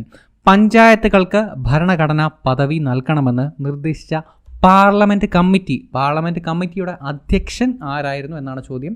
2018 കമ്പനി ബോർഡിലെ ചോദ്യമാണ്. ഇതിൻ്റെ ആൻസർ PK തുങ്കനാണ്. ഒരുപാട് പേര് തെറ്റിച്ച ചോദ്യമാണ്. ഇതിൻ്റെ ആൻസർ എന്താണ്? PK തുങ്കൻ. ശ്രദ്ധിക്കുക. പഞ്ചായത്തുകൾക്ക് ഭരണഘടന പദവി നൽകണമെന്ന് നിർദ്ദേശിച്ച പാർലമെൻറ്റ് കമ്മിറ്റിയുടെ അധ്യക്ഷൻ ആരാണ്? PK തുങ്കൻ. പട്ടികവർഗക്കാർക്കായിട്ട് ഒരു പ്രത്യേക കമ്മീഷൻ വേണമെന്ന് അനുശാസിക്കുന്ന ആർട്ടിക്കിൾ ഏതാണ്? പട്ടികവർഗക്കാർക്ക് ഷെഡ്യൂൾഡ് ട്രൈബ്സിന് വേണ്ടിയിട്ട് ഉള്ള ആർട്ടിക്കിളാണ് ആർട്ടിക്കിൾ 338A. ഏത് കേസിലാണ് സ്വകാര്യത ഒരു മൗലിക അവകാശമാണെന്ന് സുപ്രീം കോടതി പ്രഖ്യാപിച്ചത്? ഓപ്ഷൻസ് നോക്കുക. ഇതിൻ്റെ answer KS Puttaswamy versus union of India ആണ്. ഓപ്ഷൻ എ ആണ് ഇതിൻ്റെ ആൻസർ. അതുവഴിയാണ് സ്വകാര്യത ഒരു മൗലിക അവകാശമായിട്ട് മാറുന്നത്. വിദ്യാഭ്യാസത്തെ മൗലിക അവകാശമാക്കിയ ഭരണഘടന ഭേദഗതി ഏതാണ്? ഓപ്ഷൻസ് ശരിക്കും വായിക്കുക. ഇതിൻ്റെ ആൻസർ ഏതാണ്? 555. ഇതിൻ്റെ ആൻസർ 2002 86ാം ഭേദഗതിയാണ്. 2002 86ാം ഭേദഗതി. മുത്തലാഖ് സമ്പ്രദായം ഭരണഘടനാ വിരുദ്ധമാണെന്ന് സുപ്രീം കോടതി വിധിച്ച കേസ് ഏതാണ്? ഓപ്ഷൻസ് നോക്കുക. ഇതിൻ്റെ ആൻസർ ഓപ്ഷൻ ബി. ഷാരോ ബാനോ കേസ്. അതിൻ്റെ വിധി പ്രകാരമാണ് മുത്തലാഖ് നിരോധിച്ചത് സുപ്രീം കോടതി. പാർലമെൻറ്റിൽ സംയുക്ത സമ്മേളനത്തിന് അധ്യക്ഷത വഹിക്കുന്നത് ആരാണ്? അധ്യക്ഷത എന്നാണ് ചോദ്യം. കുറേ തവണ നമ്മൾ കണ്ടതാണ്. അധ്യക്ഷത വഹിക്കുന്നത് ആരായിരിക്കും? സ്പീക്കറായിരിക്കും. വിളിച്ചു ചേർക്കുന്നതാണ് രാഷ്ട്രപതി. ഇന്ത്യൻ ഭരണഘടനയുടെ ബേസിക് സ്ട്രക്ചർ അവതരിപ്പിച്ച സുപ്രീം കോടതിയുടെ കേസ് ഏതാണ്? കേശവാനന്ദ ഭാരതി കേസാണ്. ഓപ്ഷൻ എ ആണ് ഇവിടെ ആൻസർ. കേശവാനന്ദ ഭാരതി കേസ്. ഇദ്ദേഹം കാസർകോട്ടെ ഒരു മഠം നടത്തിക്കൊണ്ടിരുന്ന ഒരു മഠാധിപതിയായിരുന്നു ഈ പറഞ്ഞ കേശവാനന്ദ ഭാരതി കേസ്. നമുക്കറിയാം 1960 ലാൻഡ് റിഫോംസ് ആക്റ്റുകളൊക്കെ നടപ്പാക്കുന്നുണ്ട്. ഇന്ത്യയിൽ മൊത്തം നടപ്പിലാക്കിയ ഒരു കേസാണ് ഈ ലാൻഡ് റിഫോംസ് ആക്ട് എന്ന് പറയുന്നത്. പക്ഷേ ആ നടപ്പിലായത് കേരളം എന്ന് പറയുന്ന സംസ്ഥാനത്തിൽ മാത്രമേ ലാൻഡ് റിഫോംസ് ആക്ട് കൃത്യമായിട്ട് നടന്നുള്ളൂ. അപ്പോൾ അതിൻ്റെ ഭാഗമായിട്ട് ഒരുപാട് പേർക്ക് സ്ഥലങ്ങൾ നഷ്ടപ്പെട്ടു. അപ്പം അങ്ങനെയൊക്കെ വന്നിട്ട് കേശവാനന്ദ ഭാരതി, ഈ മഠാധിപതിയാണല്ലോ ഇദ്ദേഹം, മലയാളിയാണ്, ഇദ്ദേഹം കൊടുത്ത കേസാണ് എന്ത്? Kesavananda Bharati versus state of Kerala എന്ന് പറയുന്ന ആ ഒരു കേസ്. അപ്പം അതിൻ്റെ ഭാഗമായിട്ടാണ് അതാദ്യം വാദിച്ചു തുടങ്ങുന്നത് ഈ പറഞ്ഞ പോലെ തന്നെ സ്വത്തവകാശം മൗലിക അവകാശമാക്കണോ വേണ്ടയോ എന്നുള്ള രീതിയിലാണ് ആ കേസ് മുന്നേറുന്നത്. സ്വത്തവകാശം പിന്നീട് എന്താണ് ആ ഒരു കേസ് മുന്നോട്ട് പോയി കഴിഞ്ഞപ്പോഴത്തേക്ക് അതിൻ്റെ ബേസിക് സ്ട്രക്ചറിനെ തന്നെ ചോദ്യം ചെയ്യുന്ന ഒരു കേസായിട്ട് മാറി ഈ ഒരു case, Kesavananda Bharati versus state of Kerala എന്ന് പറയുന്ന കേസ്. അതായത് അമെൻമെൻറ്റ് വേണമോ വേണ്ടയോ എന്നുള്ള ഒരു രീതിയിലേക്ക് മാറി. ഇന്ത്യൻ കോൺസ്റ്റിറ്റ്യൂഷൻ്റെ അകത്ത് ഒരു അമെൻമെൻറ്റ് വേണമോ വേണ്ടയോ എന്നുള്ള രീതിയിലുള്ള കേസ്, അങ്ങനെയാണ് അതിൻ്റെ വാദം പുരോഗമിച്ചത്. ഏറ്റവും അവസാനം സുപ്രീം കോടതി ഒരു വിധി പുറപ്പെടുവിച്ചു. നമുക്ക് അമെൻമെൻറ്റ്സ് കൊണ്ടുവരാം, ആവശ്യത്തിന് അമെൻമെൻറ്റ്സ് കൊണ്ടുവരാം, പക്ഷേ ഇന്ത്യൻ കോൺസ്റ്റിറ്റ്യൂഷൻ ഒരു ബേസിക് സ്ട്രക്ചറുണ്ട്, അത് നമ്മൾ മാറ്റപ്പെടുത്താൻ വേണ്ടിയിട്ട് പാടില്ല എന്നുള്ള രീതിയിൽ ഒരു വിധി പുറപ്പെടുവിച്ചു. അതിനാണ് ആക്ച്വലി ഉദ്ദേശിക്കുന്നത്, ഇതിൻ്റെ ബേസിക് സ്ട്രക്ചർ അവതരിപ്പിച്ചു എന്ന് പറഞ്ഞാൽ ആ ഒരു ക്വസ്റ്റ്യൻ കൊണ്ട് ഉദ്ദേശിക്കുന്നത്. ഓക്കെ, അപ്പം അതായത് അമെൻമെൻറ്റ്സ് കൊണ്ടുവരാം, പക്ഷേ എന്താണ്, ഇതിനൊരു ബേസിക് സ്ട്രക്ചറുണ്ട്, ഇതിൻ്റേതായിട്ടുള്ള ചില എത്തിക്സുകളുണ്ട്, അത് നമ്മൾ മാറ്റുവാൻ പാടില്ല എന്നാണ് സുപ്രീം കോടതി വിധി പ്രഖ്യാപിച്ചത്. അതാണ് ഈ ബേസിക് സ്ട്രക്ചർ എന്ന് പറഞ്ഞ് ഉദ്ദേശിക്കുന്നത്. അപ്പോൾ മനസ്സിലാക്കുക, ഇദ്ദേഹം ഒരു മലയാളിയായിരുന്നു, കാസർഗോട്ടുകാരനായിരുന്നു ഈ പറഞ്ഞ കേശവാനന്ദ ഭാരതി. ഇന്ത്യൻ ഭരണഘടനയുടെ ബേസിക് സ്ട്രക്ചർ അവതരിപ്പിച്ച സുപ്രീം കോടതി വിധി ഏതാണ്? Kesavananda Bharati versus state of Kerala. കേന്ദ്ര തെരഞ്ഞെടുപ്പ് കമ്മീഷൻ രൂപീകരിച്ചത് എന്നാണ്? 1950 ജാനുവരി 25. ജാനുവരി 25 പ്രത്യേകത എന്തായിരുന്നു? നാഷണൽ വോട്ടേഴ്സ് ഡേ ആയിരുന്നു. ഇന്ത്യൻ ഉപരാഷ്ട്രപതി, അദ്ദേഹത്തെ പറ്റി തന്നിരിക്കുന്ന സ്റ്റേറ്റ്മെൻറ്റ് ഇതിലേതാണ് കറക്റ്റ് എന്നുള്ളതാണ് ചോദ്യം. ഓപ്ഷൻസ് ശരിക്കും വായിച്ചു നോക്കാം, ആൻസർ മാത്രമേ പറയുന്നുള്ളൂ. ഇദ്ദേഹം പാർലമെൻറ്റിലെ ഇരുസഭകളിലോ സംസ്ഥാന നിയമസഭകളിലോ അംഗമായിരിക്കുവാൻ പാടില്ല. ബാക്കി എല്ലാ സ്റ്റേറ്റ്മെൻറ്റ്സും കൊടുത്തിരിക്കുന്നത് തെറ്റാണ്. ഉപരാഷ്ട്രപതിയുടെ പ്രത്യേകത എന്തായിരിക്കണം? അദ്ദേഹം പാർലമെൻറ്റിൻ്റെ ഒരു സഭയിലെയും മെമ്പർ അല്ല ആക്ച്വലി. പക്ഷേ എന്താണ്, അദ്ദേഹം രാജ്യസഭയുടെ അധ്യക്ഷനാണ്. പക്ഷേ അദ്ദേഹം ഒഫീഷ്യലി രാജ്യസഭയുടെ അധ്യക്ഷനാണ് എന്നിരുന്നാൽ പോലും അദ്ദേഹം എന്താണ്, രാജ്യസഭയുടെയോ ലോകസഭയുടെയോ അംഗമല്ല. ഓക്കെ, കൺഫ്യൂഷൻ അടിക്കേണ്ട, എന്താണ്, ഇത്രയേ ഉള്ളൂ. അങ്ങനെയാണ് ഭരണഘടന എഴുതി വെച്ചിരിക്കുന്നത്, അങ്ങനെയാണ്. ഇദ്ദേഹം കാരണം ഇതിന് വോട്ടവകാശമൊന്നുമില്ല അവിടെ, അതുകൊണ്ടാണ് അങ്ങനെ ഉദ്ദേശിക്കുന്നത്. ഇദ്ദേഹം അധ്യക്ഷനാണ്, രാജ്യസഭയുടെ അധ്യക്ഷനാണ്, പക്ഷേ രാജ്യസഭയുടെ അംഗമല്ല, ലോകസഭയുടെയും അംഗമല്ല. മാർഗനിർദ്ദേശ തത്വങ്ങളെ manifesto of aims and aspirations എന്ന് വിശേഷിപ്പിച്ചത് ആരാണ്? പ്രൊഫസർ KC വിയർ ആണ്. ഓപ്ഷൻ എ ആണ് ഇവിടെ answer, professor KC Wheare. Indian ഭരണഘടനയിൽ 9ാം പട്ടികയിൽ ഉൾപ്പെടുത്തിയിരിക്കുന്ന എല്ലാ നിയമങ്ങൾക്കും വിടുതൽ അനുവദിച്ചിട്ടുള്ള അനുച്ഛേദം ഏതാണ്? ആർട്ടിക്കിൾ 31B ആണ്. Article 31B. 9ാം പട്ടികയിൽ ഉൾപ്പെടുത്തിയിരിക്കുന്ന എല്ലാ നിയമങ്ങൾക്കും വിടുതൽ അനുവദിച്ച അനുച്ഛേദം ഏതാണ്? Article 31B. ഇന്ത്യയിൽ ആദ്യമായി ഗ്രീൻ ബെഞ്ച് സ്ഥാപിച്ച ഹൈക്കോടതി ഏതാണ്? കൊൽക്കത്ത ഹൈക്കോടതിയാണ്. കൊൽക്കത്ത ഹൈക്കോടതി. ഇന്ത്യയിൽ ആദ്യമായിട്ട് സ്ത്രീകൾക്ക് വേണ്ടിയിട്ട് കോടതി വന്നതും എവിടെയാണ്? കൊൽക്കത്തയിലെ മാൾഡ. ഇന്ത്യയുടെ ആദ്യ വനിതാ വിദേശകാര്യ മന്ത്രി ആരാണ്? വനിതാ വിദേശകാര്യമന്ത്രി, ഫോറിൻ അഫയേഴ്സ് മിനിസ്റ്റർ ആരാണ്? ഇന്ത്യയുടെ ഏറ്റവും ആദ്യത്തേത് ഇന്ദിരാഗാന്ധിയാണ്. ഓക്കെ. സുപ്രീം കോടതി ജഡ്ജിമാരെ നിയമിക്കുന്നത് ആരാണ്? സുപ്രീം കോടതി ജഡ്ജിമാരെ നിയമിക്കുന്നത് ആരാണ്? രാഷ്ട്രപതിയാണ്. ഇന്ത്യൻ പാർലമെൻറ്റ് വിദ്യാഭ്യാസ അവകാശ നിയമം പാസ്സാക്കിയത് എന്ന് എന്നുള്ളതാണ് ചോദ്യം. 566ാമത്തെ ചോദ്യം. ഇതിൻ്റെ ആൻസർ 2009 ഓഗസ്റ്റ് 4 പാസ്സാക്കുന്നത്. വിദ്യാഭ്യാസ അവകാശ നിയമം പാർലമെൻറ്റ് പാസ്സാക്കിയ കാര്യമാണ് പറഞ്ഞത് 2009 ഓഗസ്റ്റ് 4. പക്ഷേ ഇത് പ്രാബല്യത്തിൽ വന്നത് എന്നാണ്? 2010 ഏപ്രിൽ 1. ഇന്ത്യയിൽ പ്രിവെൻഷൻ ഓഫ് ടെററിസം ആക്ട് നിലവിൽ വന്നത് ഏത് വർഷമാണ്? 2002. സുപ്രീം കോടതി പ്രവർത്തനം ആരംഭിച്ചത് എന്നാണ്? ഇമ്പോർട്ടൻറ്റ് ചോദ്യം. എന്നാണ്? 1950 ജാനുവരി 28. ഇന്ത്യ റിപ്പബ്ലിക്കായിട്ട് 2 ദിവസം കഴിഞ്ഞിട്ടാണ് സുപ്രീം കോടതി തുറന്നത് എന്ന് ആലോചിച്ചാൽ മതി. ഓക്കെ, 1950 ജാനുവരി 28. 1975 ദേശീയ അടിയന്തരാവസ്ഥ പ്രഖ്യാപിച്ച രാഷ്ട്രപതി ആരാണ്? ഹതഭാഗ്യനായിട്ടുള്ള രാഷ്ട്രപതി ആരാണ്? ഫക്രുദ്ദീൻ അലി അഹമ്മദ്. ഇദ്ദേഹത്തെ വിശേഷിപ്പിക്കുന്നത് അങ്ങനെയാണ്, ഫക്രുദ്ദീൻ അലി അഹമ്മദ്. സച്ചാർ കമ്മിറ്റി എന്തുമായി ബന്ധപ്പെട്ടിരിക്കുന്നു? തുല്യ അവസരം. തന്നിരിക്കുന്ന ഓപ്ഷനകത്ത് തുല്യ അവസരം. എത്രാമത്തെ ഭേദഗതിയിലൂടെയാണ് ഭരണഘടനയിൽ 9ാം പട്ടിക കൂട്ടിച്ചേർത്തത്? 9ാം പട്ടിക കൂട്ടിച്ചേർക്കുന്നത് ഒന്നാമത്തെ ഭേദഗതി വഴിയാണ്. അപ്പം കുറച്ച് മുമ്പേ നമ്മൾ കണ്ടിരുന്നു അല്ലേ, ആർട്ടിക്കിൾ 31B വഴിയാണ് 9ാമത്തെ പട്ടികയിലുള്ള കാര്യങ്ങളെല്ലാം റിമൂവ് ചെയ്തത് എന്ന് നമ്മൾ പറഞ്ഞിരുന്നു. അപ്പം ഇപ്പം ഇവിടെ ചോദ്യം വേറെയാണ്. എത്രാമത്തെ ഭേദഗതിയിലൂടെയാണ് ഭരണഘടനയിൽ 9ാം പട്ടിക കൂട്ടിച്ചേർത്തത്? 9ാം പട്ടിക കൂട്ടിച്ചേർക്കുന്നത് 1ാമത്തെ ഭേദഗതിയിലൂടെ ആണ്. 1ാമത്തെ ഭേദഗതി എന്നായിരുന്നു? തീർച്ചയായിട്ടും നമ്മൾ റിപ്പബ്ലിക്കായിട്ട് ഒരു വർഷം കഴിഞ്ഞിട്ട് 1951 1ാമത്തെ ഭേദഗതി. 1ാമത്തെ ഭേദഗതി വഴിയാണ് എന്ത്? 1ാമത്തെ ഭേദഗതിക്കകത്ത് പ്രത്യേകിച്ചും പറയുന്നത് ഈ പറഞ്ഞ മൗലിക അവകാശങ്ങൾ അങ്ങനെയുള്ള കാര്യങ്ങളൊക്കെയാണ് ഈ പറഞ്ഞ 1ാമത്തെ ഭേദഗതിക്കകത്ത് ആഡ് ചെയ്തത്, അല്ലെങ്കിൽ 9ാമത്തെ പട്ടികയ്ക്കകത്ത് ആഡ് ചെയ്തത്. അത് പിന്നീട് നമ്മൾ എടുത്ത് കളയുകയും ചെയ്യുന്നുണ്ട്. ഓക്കെ. ദേശീയ പട്ടികവർഗ കമ്മീഷൻ്റെ ആസ്ഥാനം എവിടെയാണ്? ദേശീയ പട്ടികവർഗ കമ്മീഷൻ്റെ ആസ്ഥാനം എവിടെയാണ്? ന്യൂഡൽഹിയാണ്. ന്യൂഡൽഹി. ഏക പൗരത്വം എന്ന ആശയം ഇന്ത്യൻ ഭരണഘടന കടം എടുത്തിരിക്കുന്നത് എവിടെ നിന്നാണ്? ഇംഗ്ലണ്ട് അഥവാ UK. UPSCയുടെ ഇപ്പോഴത്തെ അധ്യക്ഷൻ ആരാണ്? കറണ്ട് അഫയർ ചോദ്യമാണ്. പ്രദീപ് കുമാർ ജോഷിയാണ് UPSCയുടെ ഇപ്പോഴത്തെ അധ്യക്ഷൻ. ഭരണഘടനയിലെ ഏത് അനുച്ഛേദം പ്രകാരമാണ് രാഷ്ട്രപതി സാമ്പത്തിക അടിയന്തരാവസ്ഥ പ്രഖ്യാപിക്കുന്നത്? സാമ്പത്തിക അടിയന്തരാവസ്ഥ ഇതേവരെ ഇന്ത്യയിൽ പ്രഖ്യാപിച്ചിട്ടില്ല. അങ്ങനെ പ്രഖ്യാപിക്കുകയാണ് എന്നുണ്ടെങ്കിൽ ഉപയോഗിക്കേണ്ട ആർട്ടിക്കിൾ 360 ആരുടെ ജന്മദിനമാണ് ഇന്ത്യയിൽ സദ്ഭരണ ദിനമായിട്ട് ആചരിക്കുന്നത്? സദ്ഭരണ ദിനം AB വാജ്പേയിയുടെ ജന്മദിനം. മണ്ഡൽ കമ്മീഷൻ എന്തുമായി ബന്ധപ്പെട്ടിരിക്കുന്നു? മണ്ഡൽ കമ്മീഷൻ എന്താണ്? സംവരണമാണ് ഓപ്ഷൻ. പക്ഷേ എന്ത് സംവരണമാണ്? പിന്നോക്ക വിഭാഗങ്ങളുടെ സംവരണമാണ് എന്ത്? മണ്ഡൽ കമ്മീഷൻ. പിന്നോക്ക വിഭാഗ സംവരണം മണ്ഡൽ കമ്മീഷൻ. സ്ത്രീധന നിരോധന നിയമം നിലവിൽ വന്നത് ഏത് വർഷം? 1961. ഒരു വ്യക്തിയെ പോലീസ് അറസ്റ്റ് ചെയ്താൽ എത്ര മണിക്കൂറിനകം കോടതിയിൽ ഹാജരാക്കണം? 24 മണിക്കൂർ. 24 മണിക്കൂറിനുള്ളിൽ കോടതിയിൽ ഹാജരാക്കണം. അതുപോലെ ശ്രദ്ധിച്ചിട്ടുണ്ടാകും, ചിലർക്ക് ഇങ്ങനെ മനഃപൂർവ്വം ചതിക്കാൻ വേണ്ടിയിട്ടൊക്കെ അറസ്റ്റ് ചെയ്യും. ഈ ശനി ഞായറൊക്കെ കോടതി അവധിയായിരിക്കുന്ന ദിവസങ്ങൾ അറസ്റ്റ് ചെയ്യും.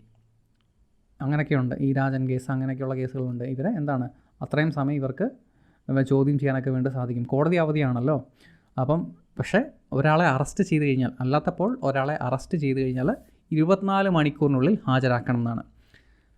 ലോകസഭയിലെ 0 അവറിൻ്റെ ദൈർഘ്യം എത്രയാണ്? ലോകസഭയിലെ 0 അവറിൻ്റെ ദൈർഘ്യം കുറേ തവണ കണ്ടു. നിങ്ങൾ സ്വന്തമായിട്ടൊരു തീരുമാനത്തിൽ എത്തുക. ഞാൻ പറഞ്ഞു PSCയുടെ ആൻസർ 1 മണിക്കൂറാണ്. പാഠപുസ്തകത്തിൽ 0 മുതൽ 15 മിനിറ്റ് വരെയാണ്. അറസ്റ്റ് ചെയ്ത് കഴിഞ്ഞ് ഒരാളെ എത്ര മണിക്കൂറിനകം കോടതിയിൽ ഹാജരാക്കണം? 24 മണിക്കൂർ.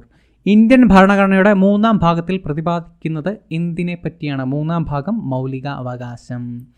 ഇന്ത്യൻ ആസൂത്രണ കമ്മീഷൻ നിലവിൽ വന്ന വർഷം ഏതാണ്? ആസൂത്രണ കമ്മീഷൻ, പ്ലാനിംഗ് കമ്മീഷൻ നിലവിൽ വരുന്നത് 1950 ഏത് വർഷം മുതലാണ് സംസ്ഥാനങ്ങളിൽ ആസൂത്രണ കമ്മീഷൻ നിലവിൽ വന്നത്? സംസ്ഥാനങ്ങളിൽ വരുന്നത് 1967 ദേശീയ നിയമദിനം എന്നാണ്. നവംബർ 26 ദേശീയ നിയമദിനം. ഇന്ത്യയിൽ ഭരണഘടനാ ദിനമായി ആചരിക്കുന്നത് എന്തിൻ്റെ ഓർമ്മയ്ക്കായിട്ടാണ്? ഭരണഘടനാ ദിനം ആചരിക്കുന്നത് എന്തിൻ്റെ ഓർമ്മയ്ക്കാണ്? ഓപ്ഷൻസ് വായിച്ചു നോക്കുക. എന്താണ്? ഭരണഘടന നിർമ്മാണ സഭ ഭരണഘടന അംഗീകരിച്ചതിൻ്റെ സ്മരണയ്ക്കായിട്ടാണ് നമ്മൾ ഭരണഘടനാ ദിനം എന്ന് ആചരിക്കുന്നത്. നവംബർ 26 ആചരിക്കുന്നത്. താഴെ പറയുന്നവയിൽ ഏറ്റവും ചെറിയ ലെജിസ്ലേറ്റീവ് കൗൺസിൽ ഉള്ള സംസ്ഥാനം ഏതാണ്? ജമ്മു കാശ്മീരാണ്. ജമ്മു കാശ്മീർ. ഭരണഘടന നിർമ്മാണ സഭയുടെ സ്ഥിരം അധ്യക്ഷൻ ആരായിരുന്നു? ഡോക്ടർ രാജേന്ദ്ര പ്രസാദ് ആയിരുന്നു. ഭരണഘടന നിർമ്മാണ സഭയുടെ സ്ഥിരം അധ്യക്ഷൻ രാജേന്ദ്ര പ്രസാദ്. ഇന്ത്യൻ ഭരണഘടനയിൽ മൗലിക കടമകൾ പ്രതിപാദിച്ചിട്ടുള്ള ഭാഗം ഏതാണ്? ഓപ്ഷൻസ് നോക്കുക. ഇതിൻ്റെ ആൻസർ ഓപ്ഷൻ എ ആണ്. ഭാഗം 4A ആർട്ടിക്കിൾ 51A. എന്താണ്? ഫണ്ടമെൻ്റൽ ഡ്യൂട്ടീസ് അഥവാ മൗലിക കടമകൾ, അതിനെപ്പറ്റിയാണ് പറയുന്നത്. ഭാഗം 4A ആർട്ടിക്കിൾ 51A. ഇന്ത്യൻ സംസ്ഥാനങ്ങളുടെ ഭരണഘടനാ തലവൻ ആരാണ്? ഗവർണറാണ്. ഭരണഘടനയുടെ ആമുഖം അറിയപ്പെടുന്നത് ഏത് പേരിലാണ്? പ്രിയാമ്പിൾ എന്നാണ്. പ്രിയാമ്പിൾ. Option C preamble. രാജ്യസഭയുടെ ആദ്യത്തെ വനിതാ സെക്രട്ടറി ജനറൽ രാജ്യസഭയുടെ രമാദേവിയാണ്. രമാദേവി. ഇന്ത്യൻ ഭരണഘടനയുടെ ഡ്രാഫ്റ്റിംഗ് കമ്മിറ്റിയുടെ ചെയർമാൻ ആരായിരുന്നു? Doctor BR Ambedkar. വിവരാവകാശ നിയമത്തിന് കീഴിൽ വിവരം ലഭിക്കുന്നതിനുള്ള അപേക്ഷാ ഫീസ് എത്ര രൂപയാണ്? 10 രൂപയാണ്. 10 രൂപയുടെ സ്റ്റാമ്പ് ഒട്ടിച്ചാൽ മതിയോ? എത്രാമത്തെ ഭേദഗതിയിലൂടെയാണ് ഇന്ത്യൻ ഭരണഘടനയുടെ ആമുഖത്തിൽ ആദ്യമായി ഭേദഗതി വരുത്തിയത്? ആദ്യമായിട്ട് പ്രിയാമ്പിൾ മോഡിഫൈ ചെയ്യുന്നത് ഏത് ഭേദഗതി വഴിയാണ്? ഏതാണ്? 42ാമത്തെ ഭേദഗതി.